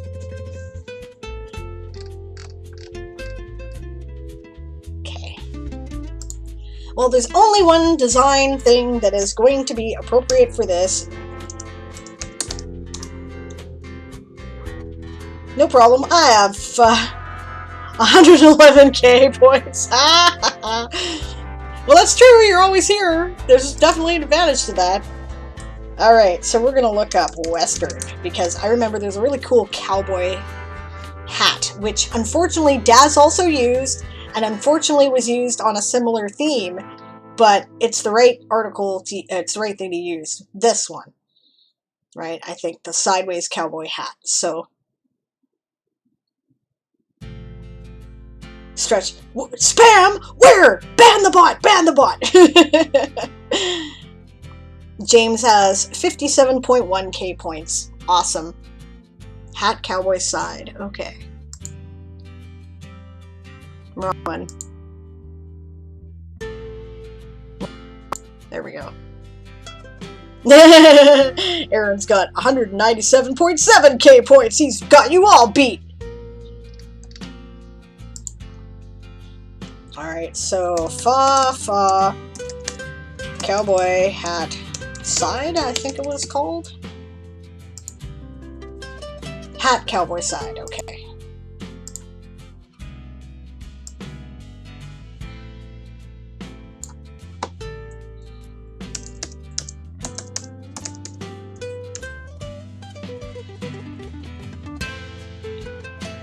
We're all having points comparisons now. Ha! Stretch has a beat! Cool!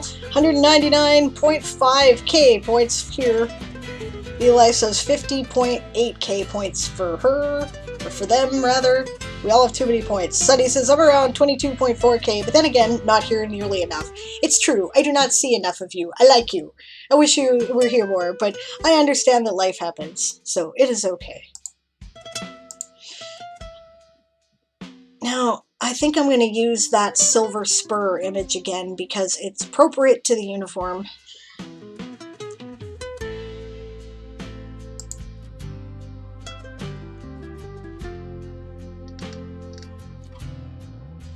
think I put it in gunslinger order.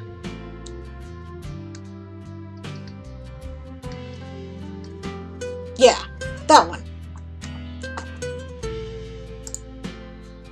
That one. Yeah.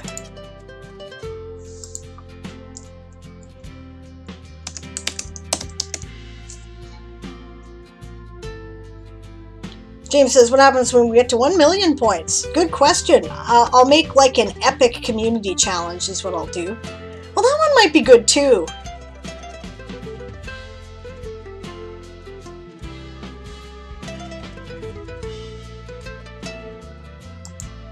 This was an illustration that was made for me by an artist friend specifically for the Wyrdwest.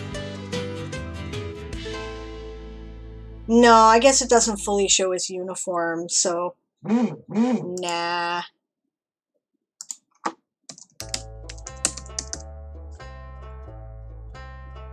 You get Sable for yourself for a day. That could be a thing.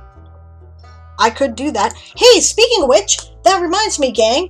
I'm starting to think, okay, we're close to 500 followers. I've mentioned this before. We're now at 494 followers, so we're 6 short.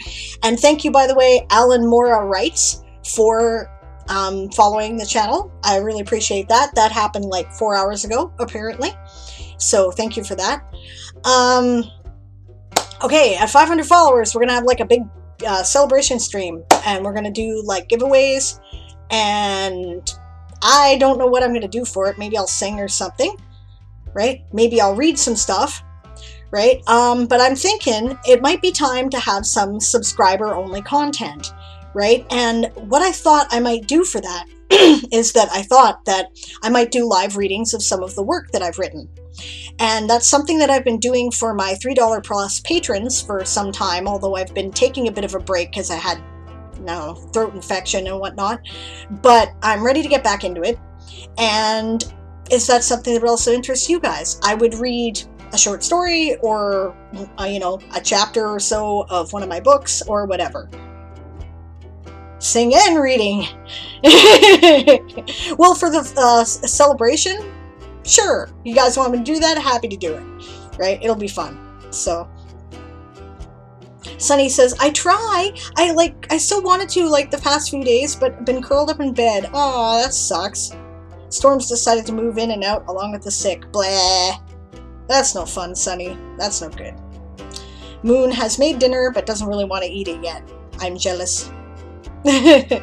Amelie liked the art. Yeah, Aaron Siddall, he's a really amazing artist. He also did the cover image, the little ship that you see for Toy Soldier. So, yeah. DM Stretch says, oh, but Sunny's much, much better. That's good. I'm glad to hear that, Sunny. Stretch says, nice. Unfollows, then follows again. That'll work, won't it? No, no. Maybe another feast? Oh, I could do that. Do like an entertainment thing describing a feast. Maybe set in one of my universes. That could be fun. I would be willing to do that. Let me know what you guys want to see for that. And if that, you know, regular readings for subscribers is something that would interest people, let me know. We have 19 of you, apparently. So that is really cool. And I appreciate all the support. That's awesome. Okay. So I'm just going to have a quick look at what this formatting looks like. It's got nothing in this article yet. I just want to make sure that my icon worked really. Just don't do that when I'm hungry, Sable. Hey, that's your lookout. Bring food.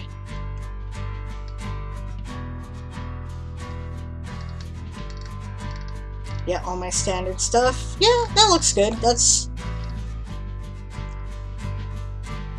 I think that'll work. Okay, we're good. Now, my parents got their second stabby today. Woo! There, James. That's excellent. Okay, this is kind of something I'm screwing around with, but let me show you. Okay.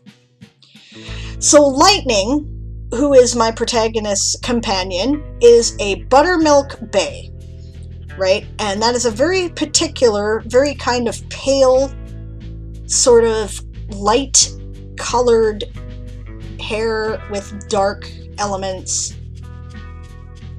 right? And it's a combination of cream jeans over top of the beiging. So it's really neat. Yeah. Eli says, I got my stabby 2 weeks ago. I think my bruise from the second stabby is finally gone. Why do I always get the weird side effects? Yeah, I know, right? Yeah. Pretty horse, I agree. Very pretty horse. And Lightning is, yeah, I mean, he's just a gorgeous horse, right? So do you think that as a base color, this color is close enough to that to represent it, or do I have to look for something else? This is Maple Blonde. No, that's too bright. This is Wheat, and I think it was too bright too. Or should I be looking in the fabrics?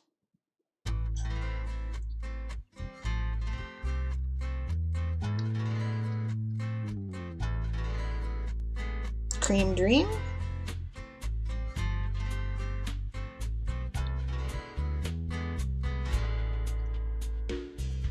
I kind of like that. You know what I'm going to do? I'm going to put this up, and then I'm going to go back to the hair and hit the other one for comparison. That would make sense, wouldn't it?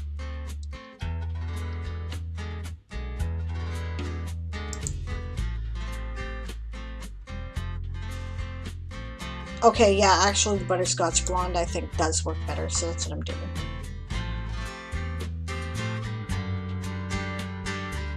I had a bruise, so you weren't alone, says Sunny. I also ended up with some inflammation of the joints. Moon had a real problem with that. She was they were very unhappy with it.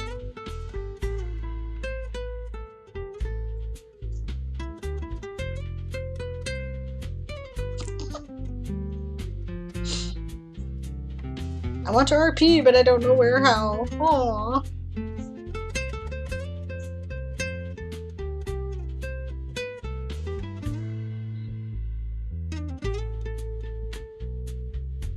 Okay, let's try the Black Truffle Brunette.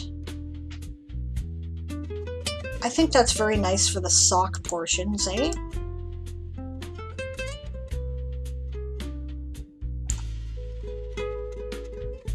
Yeah, I like that. Maybe his nose. Of course, I could do his nose in the cream, too. But I think I like it better in the...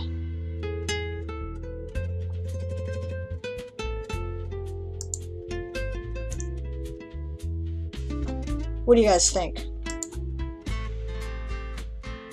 I know. The darker bits here. That would be a darker black. Charcoal ice cream's pretty black, though. I don't know. Let's see. No. I was just thinking maybe I need a darker black.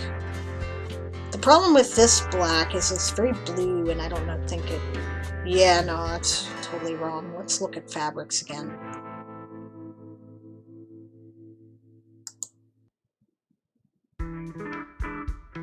Yeah. Aaron says, I get my first stabby in 9 days. Looking forward to better cell reception. Eli says, actually, my cell reception has gotten worse since my stabby. Something is up with T-Mobile lately. Black nose is better, agrees Moon. Emily says, are you sure you didn't get injected a chip with your vaccine, Eli? I don't know. Would have had to be a pretty small chip. Exactly. And Moon says that they got very inflamed joints and a horribly inflamed thyroid. That one's pretty good, eh?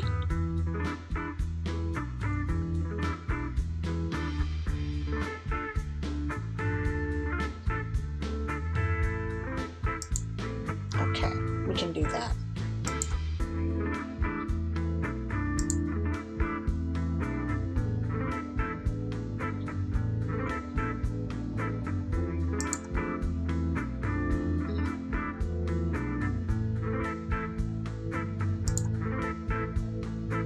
And we're going to use the truffle black for the rest of his mane. Oh yeah, I think that looks pretty sharp, eh guys? What do you think?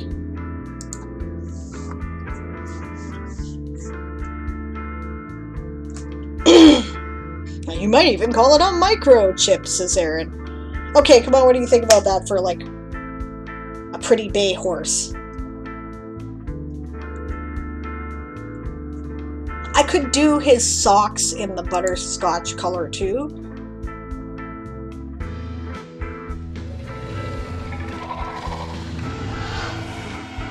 What do you think? Leave it the sort of browny black, or do the socks in the butterscotch? Okay, see you later, Bob. I'll see you tomorrow. Thank you very much for your help.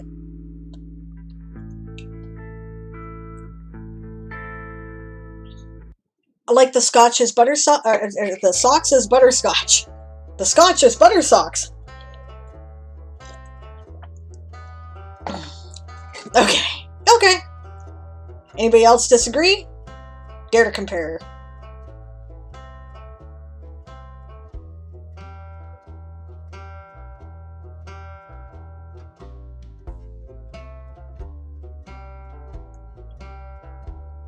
I thought Graham's horse was Blood Bay. No, he's a Butterscotch Bay.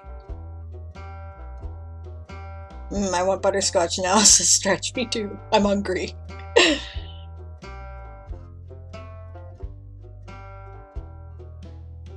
Me too, now that you mention it. Okay, you know what? I'm going with the butterscotch color because I'm not hearing a lot of dissent. So there we go.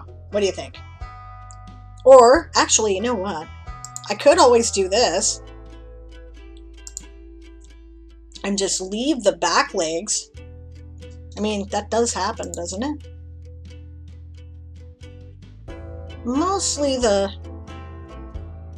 See, it varies. There's a butterscotch's particular type of buckskin bay. And you can see that the coloration varies considerably on the legs, right?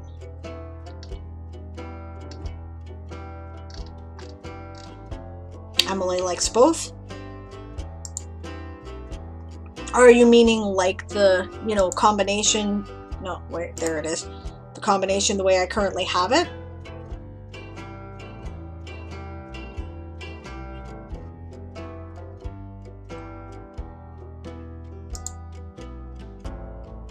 I'm being very helpful. Yeah, I know. You totally are.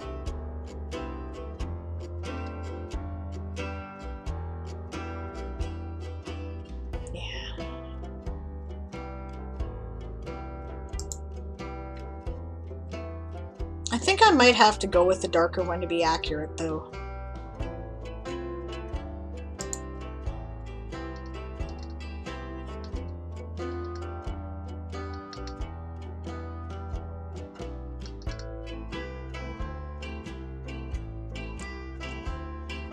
There's a very good picture of a buttermilk buckskin bay.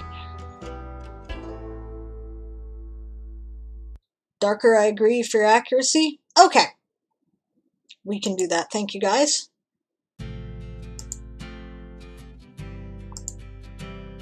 There we go.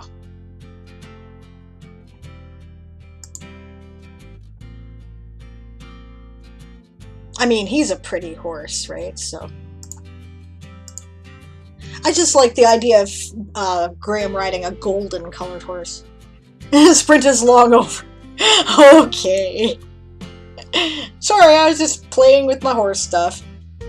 Okay, I will save that, and then we'll do the showcase, so that poor James can go to bed. Which is why Aaron was reminding me, which is cool. I like the tack.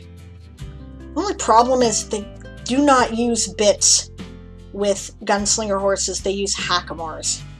Alright, I'll have to see what I can do to... Maybe I can make this look like a piece of leather or something instead of a metal.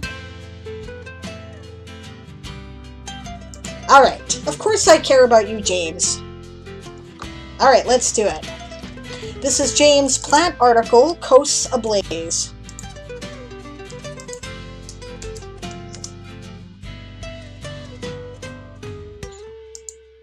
This is from his Future Scene World. Species name, Alloglutinum. Nickname, Coasts Ablaze.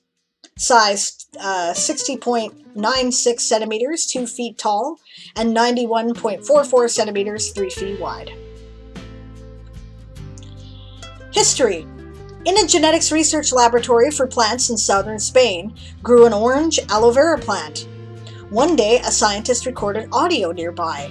They could hear it buzzing in their recording of events and experimentation, something that would not be heard in a quiet room. Buzz, April, buzz 20, buzz, day 234.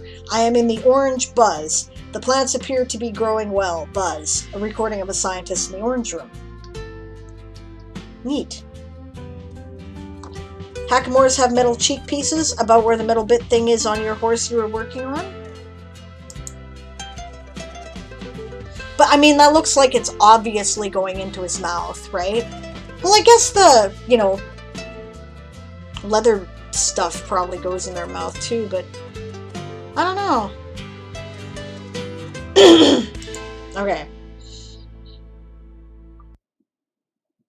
Have you changed anything in the article since the challenge? Asks Emily.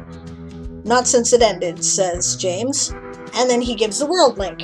If you like dystopias and post-disasters, which I always do.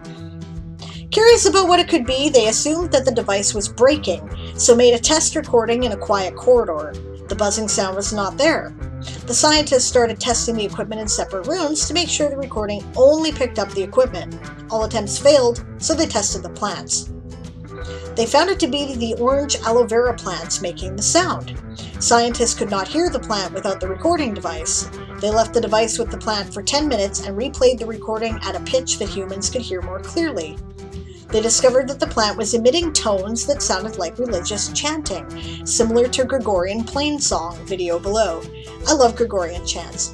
It was decided that the world didn't need to know of this discovery with the controversies of humanity playing God, and they certainly didn't want another religious conflict, so the discovery was buried. Legit. Log on one last time. Okay. The metal cheek bits are where the reins hook up. Okay, well, as long as it's, not obviously a metal bit, I'm fine with that there, Rowan. I just really, I'm really kind of anal about. One does not use violence with gunslinger horses. One convinces them because they are sentient, A, they have opinions, B, and they are not here to put up with your shit, C. So, yeah.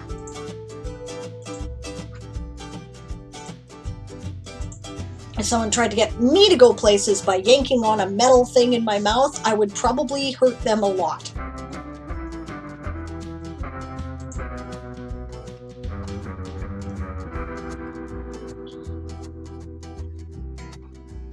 Okay, everything looks good from my end, Satrin. Okay. Yeah, not if one is smart anyway, says Aaron. Legit. As years passed, the plant thrived, but Spain did not, due to the cultural malaise of the Great Rewind. The building was left abandoned, and by luck, the building's backup power came on. Apostrophe in the buildings.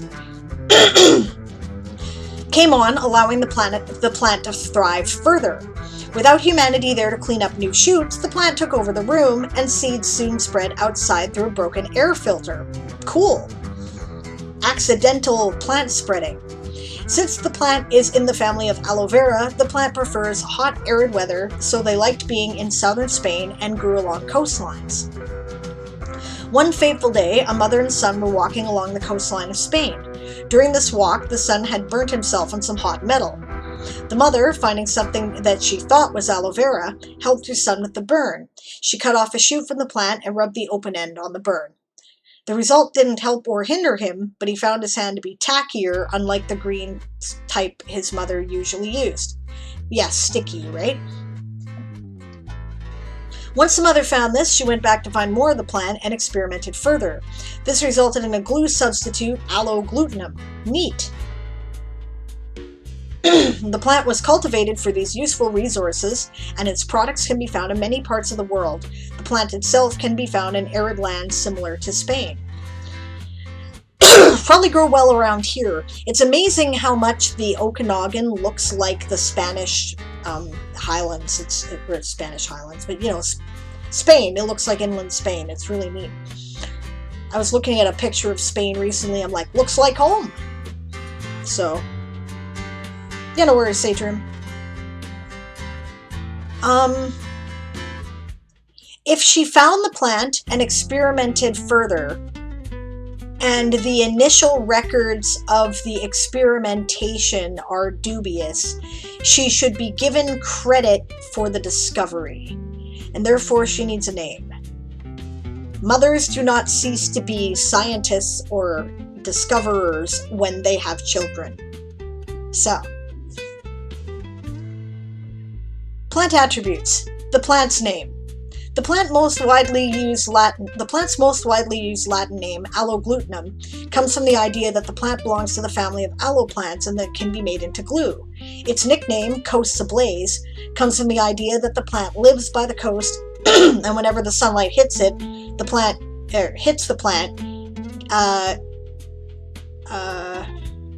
whenever the sunlight hits the plant, it gives the appearance that the coast is on fire. I would put a comma after it. Upon arriving from ships to give assistance to fight the fires, the sailors would see alloglutinum plants. Neat, so they're shiny. Okay, cool. Food. The plant gets its food from the song it emits. The insects, such as flies, I would say insects such as flies, you don't need the there, hear the song and are enticed into flying near the plant. It's a carnivorous plant. Cool. Well, that makes sense. The orange color of the plant suggests to the insect that it is food, yet the plant is actually poisonous to insects. I don't think you need of the plant in the first part either. The orange color suggests to the insect that the plant is food, yet it is actually poisonous to insects, is how I would put that. The dead insects fall to the base of the plant where the aloe absorbs them. Does the glutinum have something to do with it? Do they stick to the plant? I know that sometimes damaged aloe will leak its internal fluid, and it might also on the spiny bits on the side of the aloe, right? This has led people to call the plant aloe siren from the Greek myth of the sirens that entice ship sailors to crash. That's a good name. I like that. Fanciful. That's great. Environmental development. Coasts ablaze grows in more arid lands, but not quite but I would say in more arid lands that are not quite deserts, right? Which is why I say the Okanagan would actually be a good place for it. It's a semi-desert, right? It would be a desert, except we have a huge inland lake. So it's big enough to create a certain degree of weather patterning around here, and it becomes semi-arid, right? The plant has waxy shoots with spines along the shoots, which tell much bigger animals not to go near them. However, for animals and humans that brush past them, the seeds are carried on their short fur or skin or clothes.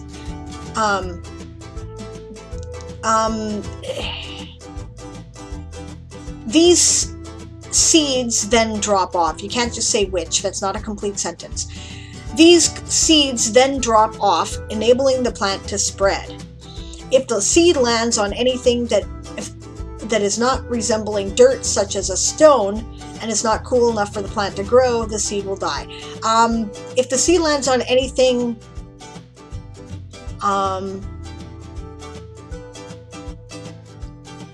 let's see.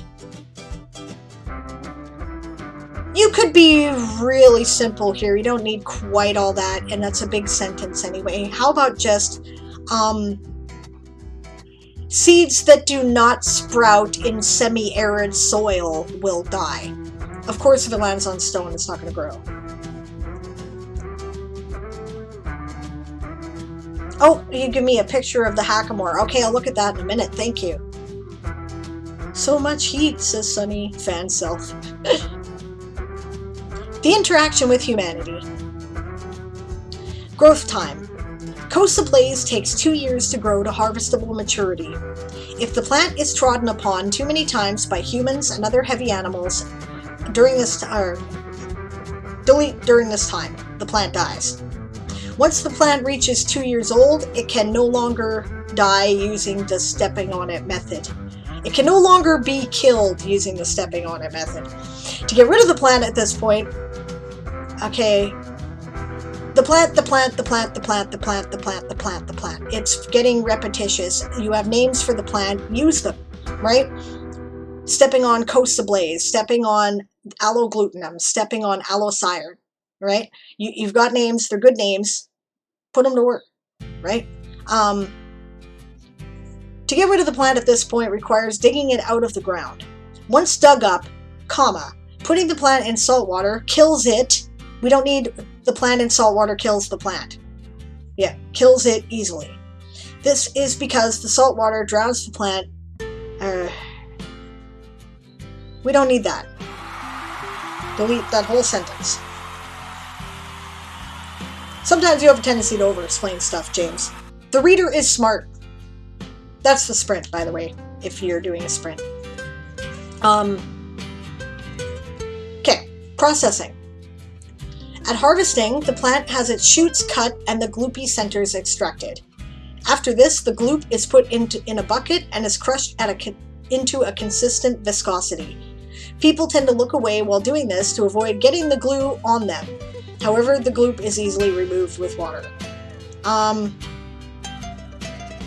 Wouldn't they have protective gear then? Maybe a thin, like, face mask or something, right? A leather mask if plastic is no longer available. I never did confirm whether plastic was still available in your Great Rewind world. You know, right? At the very least, eye protection like sunglasses of some kind might be a good idea, I think. And probably an apron of some kind, right? If the glue is needed locally, the water is removed. Okay, comma. If the glue is needed locally, comma. The water is removed or added as needed to make the right kind of glue. The PLA plastic? Well, that should work then. Okay. If the glue is intended to be traded, comma, the gloop is left in the sun on copper plate metal to evaporate the water. Neat. The dried version is then ground down and packed in sacks. At the other end, the user adds enough water to the powder to make the glue they need to make. Yeah, okay, or you could say reconstitute the glue. Do I need the word "the" in the title, the interaction with humanity? Nope, do not. Good question. Uses. The uses of the powder range on how much water is added. With little water added, let's see.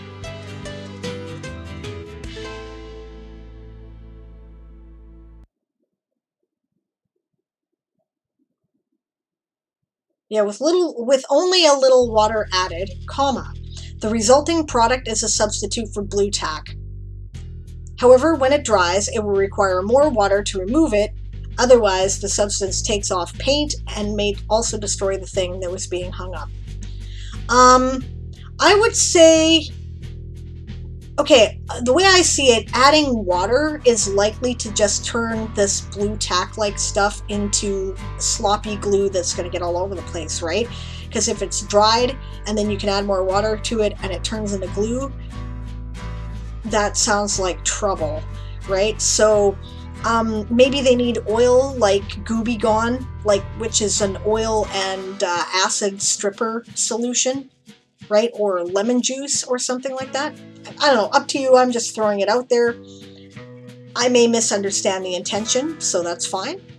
Adding more water to the newly made blue tack, newly made tacky substance, because it's not actually blue tack, creates a thick paste resembling wallpaper paste. After the addition of more water, the resulting glue resembles PVA glue and can be used for many applications.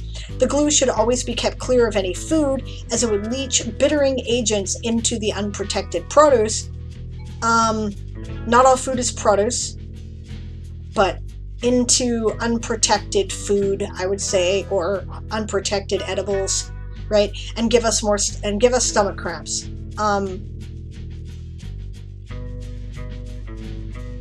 The glue should always be kept clear of any food. Period. Humans cannot digest the glutinous substance, comma. So eating it results in digestive problems or stomach cramps or, you know, constipation or whatever you're going to do with it, right? If more water is added, other useful products can be made, is what I would say, and it is now more powder that is needed, not more water. You don't need that sentence at all. Delete. We can figure that out. Military application. The plant, when hit by sunlight, makes the coast look like it is on fire. Okay, I would like to know more information about how that works, right? Is there a refractive substance in it that, you know, sends light back and makes it look flickery? That's the get back to work growl if you're doing sprints. Various attempts to trick enemy forces have been made along the coast of the Mediterranean Sea. Their aim was to plant coasts ablaze to convince the enemy that they had already been under attack, persuading them, I would say, to continue on elsewhere. And thus leave them alone, might be better, right? That they had already been under attack, thus leaving them alone. I am the first to say about the illusion. I didn't think of that issue, thanks. Yeah. Give people, good suggestion, Moon. Okay, this idea was only successful during daylight hours, is what I would say there, since the plant needs the sun to complete the illusion. We know that it's an illusion of being on fire, of being ablaze. We don't need that. These attempts have ended as people aren't that stupid and know the trick already. The trick is no longer effective, since it is well known. This is cool. I like your plant. I think it's really interesting. I like all the, you know, multiple uses for it. The parallel evolution is really intriguing. I find myself wondering, did it evolve from an aloe or is it something else? I mean, I guess you did give it the name of aloe glutinum as a species, so it's at least in the same genus, so clearly it did evolve. Thanks for pointers, says James. When I wrote this, I thought you might be interested in the military application. Yeah, sure, that makes a lot of sense. You know what else I might do with it? Right? I'd carry a pot of the shit around with me if I were in the appropriate area, right? And then maybe a few of them. And then I'd set it up like over elsewhere if I was trying to lose being pursued, make it look like I had a campfire in the woods, you know, and then take off somewhere else. I could see that. That would be handy. Further resources. Spain climate. Average weather, temperature, precipitation, best time. How to care for aloe vera plants. Your references are always really interesting. No, that's really cool. I really like it. That is a really interesting plant with a lot of complexity to it.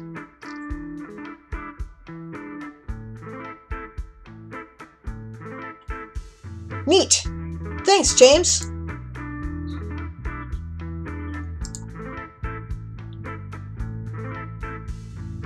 All right.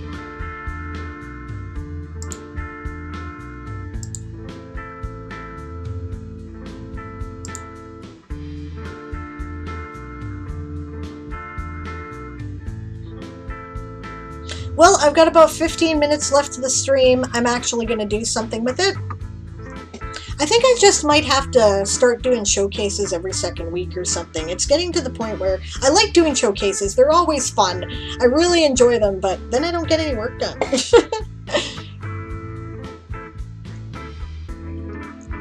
I think the color on his reins and whatnot are probably appropriate. Oh yeah, I was going to look at that link of Rowan's. That's what I was going to do. Let's have a look.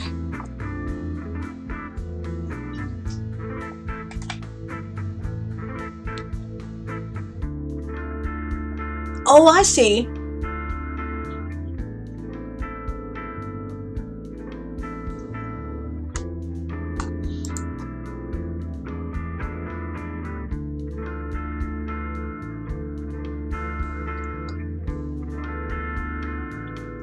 I wonder if you can do anything with his tack. Let's try it.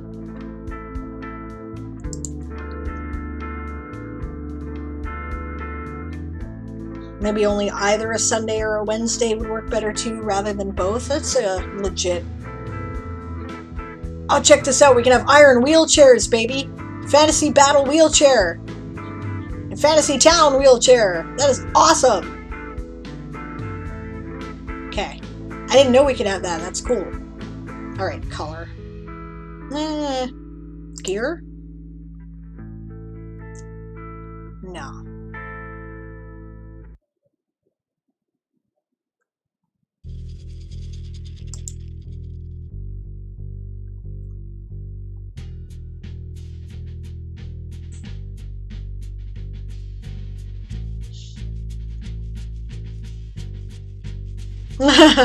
I'm having a dry spell with my showcases, says James, so you might have several months of me not showcasing to you. Well, I don't want that.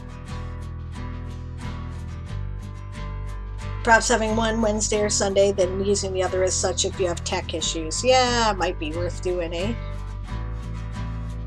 Okay, so I can't change the structure of this stuff.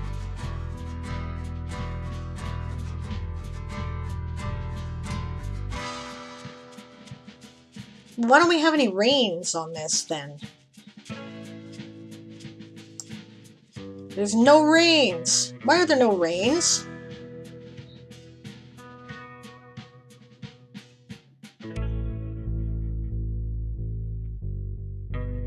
That's weird.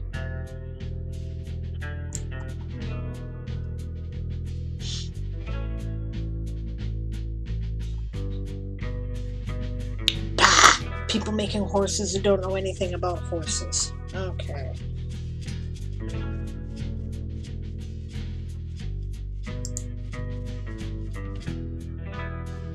I'm gonna have a giant wolf mount. That's cool. A warg.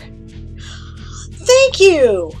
I just found out an alternative name for warg, which I was looking for.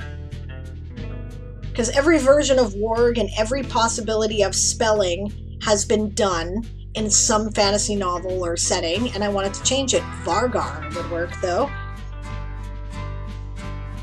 James says, can I use your campfire example in a story? You certainly can. Absolutely. I appreciate you asking, but I kind of throw stuff like that out there so that if it inspires you, you can do it. So, that's great. Why is it not giving me reins? What the Christ is this? Am I supposed to tie them on after the mini's made? I'm not sure how I'm going to put them in the image.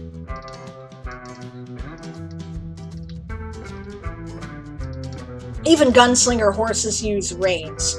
The reins and the hackamore are intended to, be an indicator. Turn that way, up, down, slow down, speed up. When you can't communicate the information verbally effectively, because they need, time to do that with. Why would they not give it reins?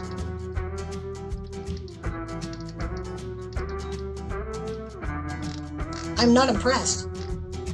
Reins may be missing because they would be too thin on the model. That's true. It is for printing 3D miniatures. Yeah, legit, I guess. But I mean, they're not afraid to make the hands oversized because, otherwise they can't show them on the model properly. So why?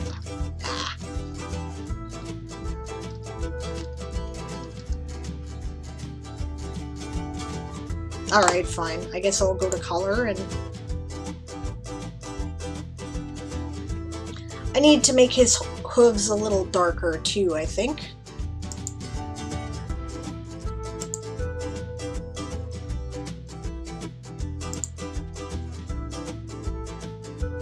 Let's see what we got for teeth and horns and stuff. Great, I'm off to bed. Good night, James. Thanks for the help, Sable. A pleasure. Really, I love doing it. Right? You don't know how much it helps, just using its actual name. Yeah, don't try over hard to sound intelligent, Right? I get that you're writing in a Wikipedia type style, but, I mean, you don't have to. Did I ever turn this closed captioning back on? No, I didn't. I really gotta get in the habit of using that more. I'm sorry. Satrim says, I've been running into a little problem. I think I might have to ask streamers to not fulfill requests and keep them unfulfilled. The system will then grab them and fulfill them itself. Otherwise, I do not have an easy way to track which redeems I've already got and which are missing. Okay, if you're going to do that, then my suggestion is to run it once a day at a particular time, perhaps midnight UTC, right?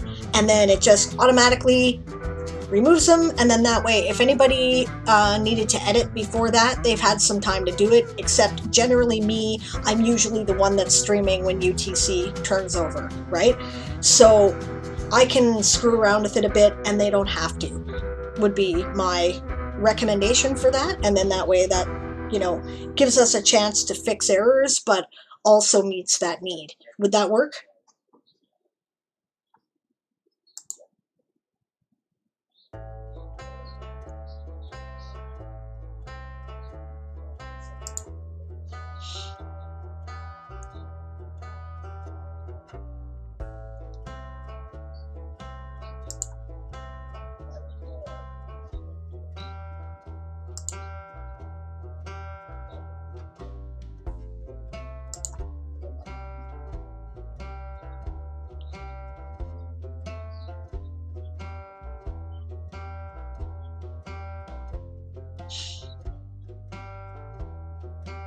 I do like the way he's sitting in the saddle. I think that looks good.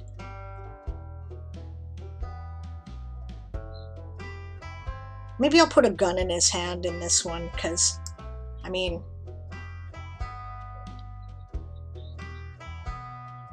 I think gunslinger horses probably like fancy stuff too. I'm gonna look at eyes.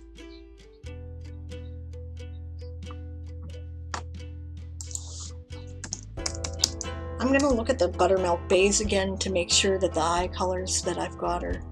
I think that's a little bit bright orange for him. I mean, I'm sure it's supposed to be brown, but... maybe I should make them darker, more liquid color.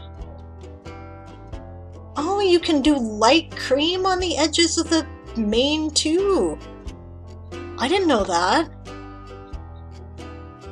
Oh, and the hooves there are brown, not black. Okay, okay. Looking for some variations here. This is a very pale buttermilk bay.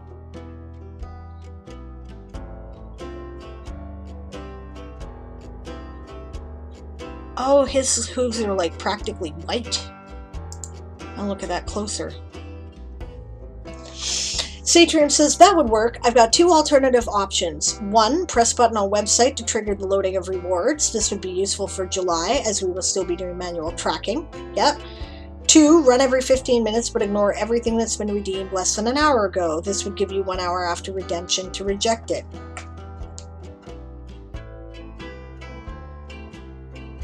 Yeah, those hooves are white. So actually I can undo the blackening of his hooves there. So I'm gonna, because I kind of liked the goldish shade of them.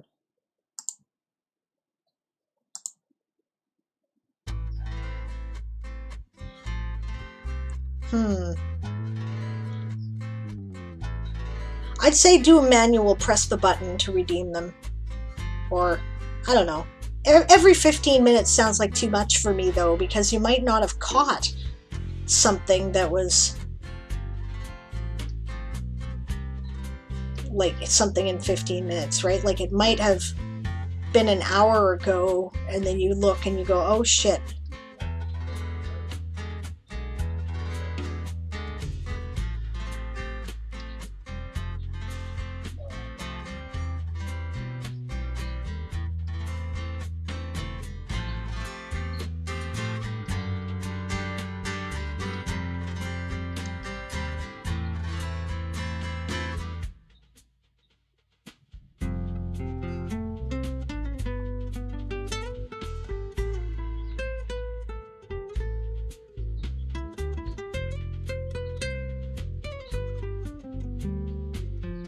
Oh, well, okay, well, maybe.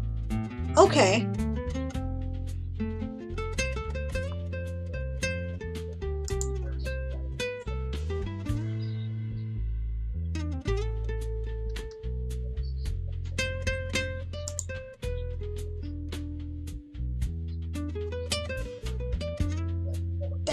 Well, that's good for nightmares.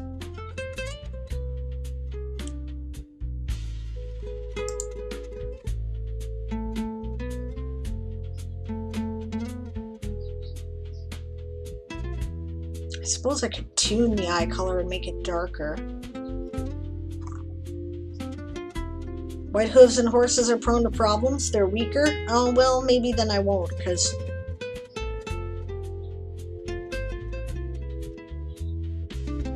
How it runs does not change anything. That's just so I don't have to handle a ton of them at once. Yeah, that makes sense to do it, like, regularly. I mean, it is what they are, isn't it? Well, you know what? That'll be in the mix, won't it?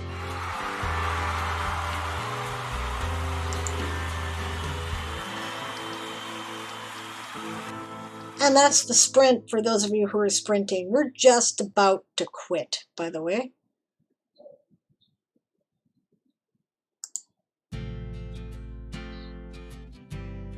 I could tune these down a bit. Okay. Let's do that.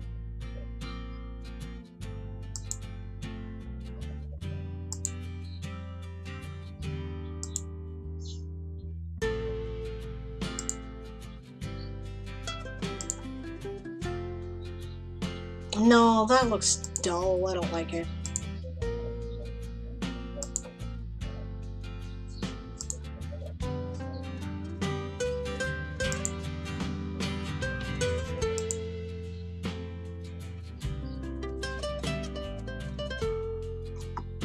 Honestly, the second option would be my preferred one, but it'll make manual counting pretty much impossible.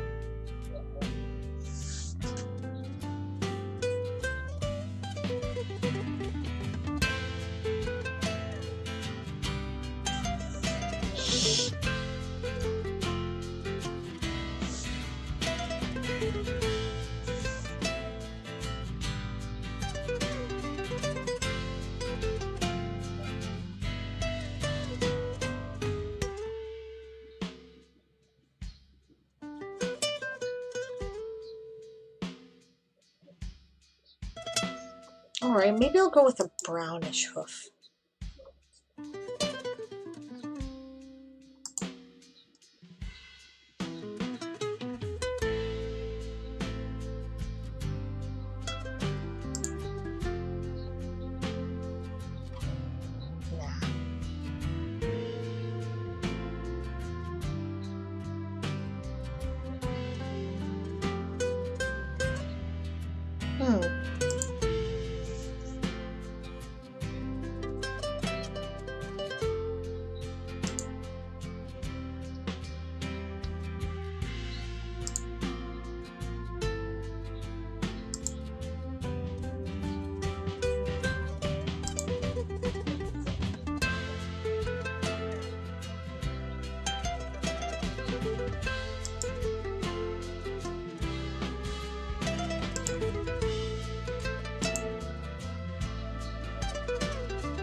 What do you think about that there, Rowan? Or do these need to be tougher? Like, do they need to be black to be good, strong hooves? He's never had any trouble with his hooves, Lightning. They're pretty...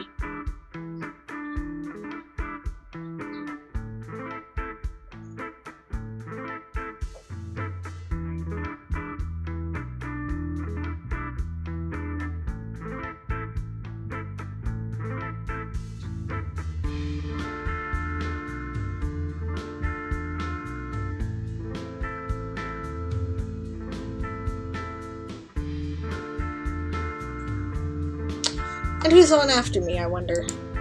It's just about time to raid here.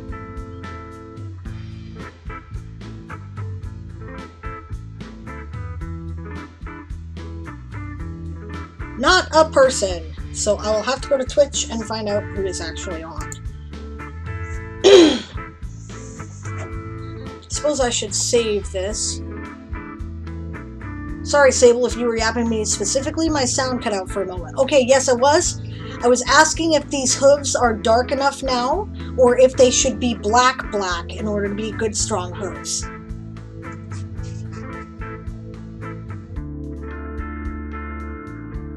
I think I'll do both, says Satrium. Manual button press for hey, I'm done, grab all of them, and regular to just grab them after a while. For July, I will just push that limit to 24 or even 48 hours.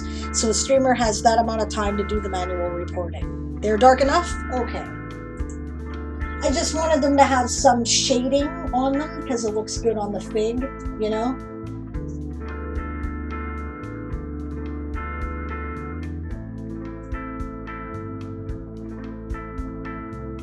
I think that makes sense, Satrium. Just straight up, white ones are weak and more likely to split. Got it. Alright, that's it for now, gang. Thank you so much for joining me. As always, I have had a great time today. I really enjoy hanging out with you guys. Your articles were awesome. I've got all kinds of ideas now from both of them, so that's really cool. Let's see here.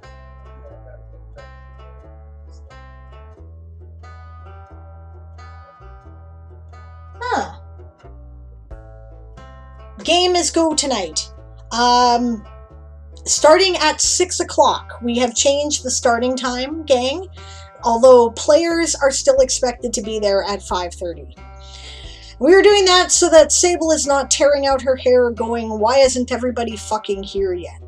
Or why isn't this been loaded yet? Or why isn't the supper made yet? So that's why we're doing that. It starts at 6 p.m. Pacific, 9 p.m. Eastern, brain 1 a.m. on Monday morning, UTC. And other than that, Monday is our day off. Tuesday, Aaron will be back for Ask an Old GM, 1 p.m. Pacific. Oh! Hi, Atanshi! Good to see you! You've caught me right at the end. I was just about to come raid you, as a matter of fact. But it's good to see you! Thank you for the raid. I really appreciate it. How'd your stream go? Yeah, so Aaron will be back on Tuesday, 1 p.m. Pacific, 4 p.m. Eastern, 9 p.m. 8 p.m. UTC with Ask an Old GM. Okay. 2 a.m. UK time. Yep, starting for the game tonight. Yeah, for sure. Yeah, well, now who the hell am I going to raid? Atanshi quit, so now I can't raid him. Good to see you. Thank you for the raid, Atanshi. I really appreciate it. I hope your stream went well.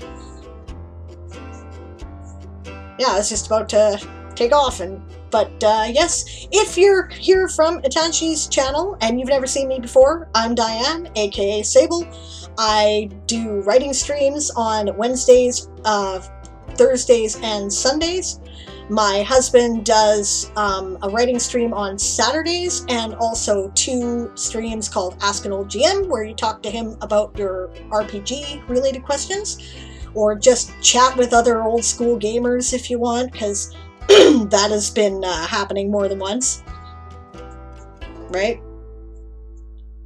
I now have 2.6K sandwich on YouTube. Awesome. Welcome, YouTubers. That's great, if that's the case. Yeah, so we do writing streams and we do gaming streams. We also play one game, which is a Pathfinder 1st Edition RPG, which we play tonight, actually starting in a couple hours. So, thanks for joining me. We're 6 followers away from 500 followers on this channel. When we reach 500 followers, we're going to have a celebration stream with, you get to hear me sing, and maybe read some stuff from my books, and there'll be giveaways, of course. I have a lot of awesome author friends who have chimed in. There we go. We're 5 short now. Thank you very much. What is that? Jay Carmichael, thank you very much for the follow. That's awesome. I appreciate it. Yeah, and they're giving away their ebooks, and I'm going to give away some ebooks, and I might give away like an actual in-person physical book to send to somebody, and we're going to have a good time. So, all right. I will see you guys later, and it looks like I'm actually going to shut down here. This is insane. I haven't just shut down a stream in forever. Find me someone to raid, guys, and I'll raid them. Is anyone writing or doing game-related content that people are familiar with that I can raid now? I really hate just ending a stream, so...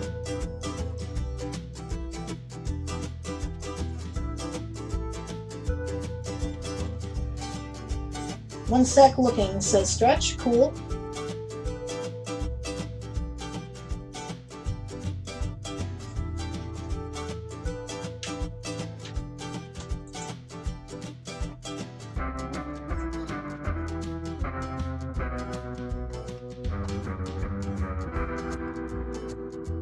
Snowseek is writing. Okay, we can go to Snowseek. I've never been to Snowseek. Any thoughts there, Stretch, or I'll set that up in the meantime.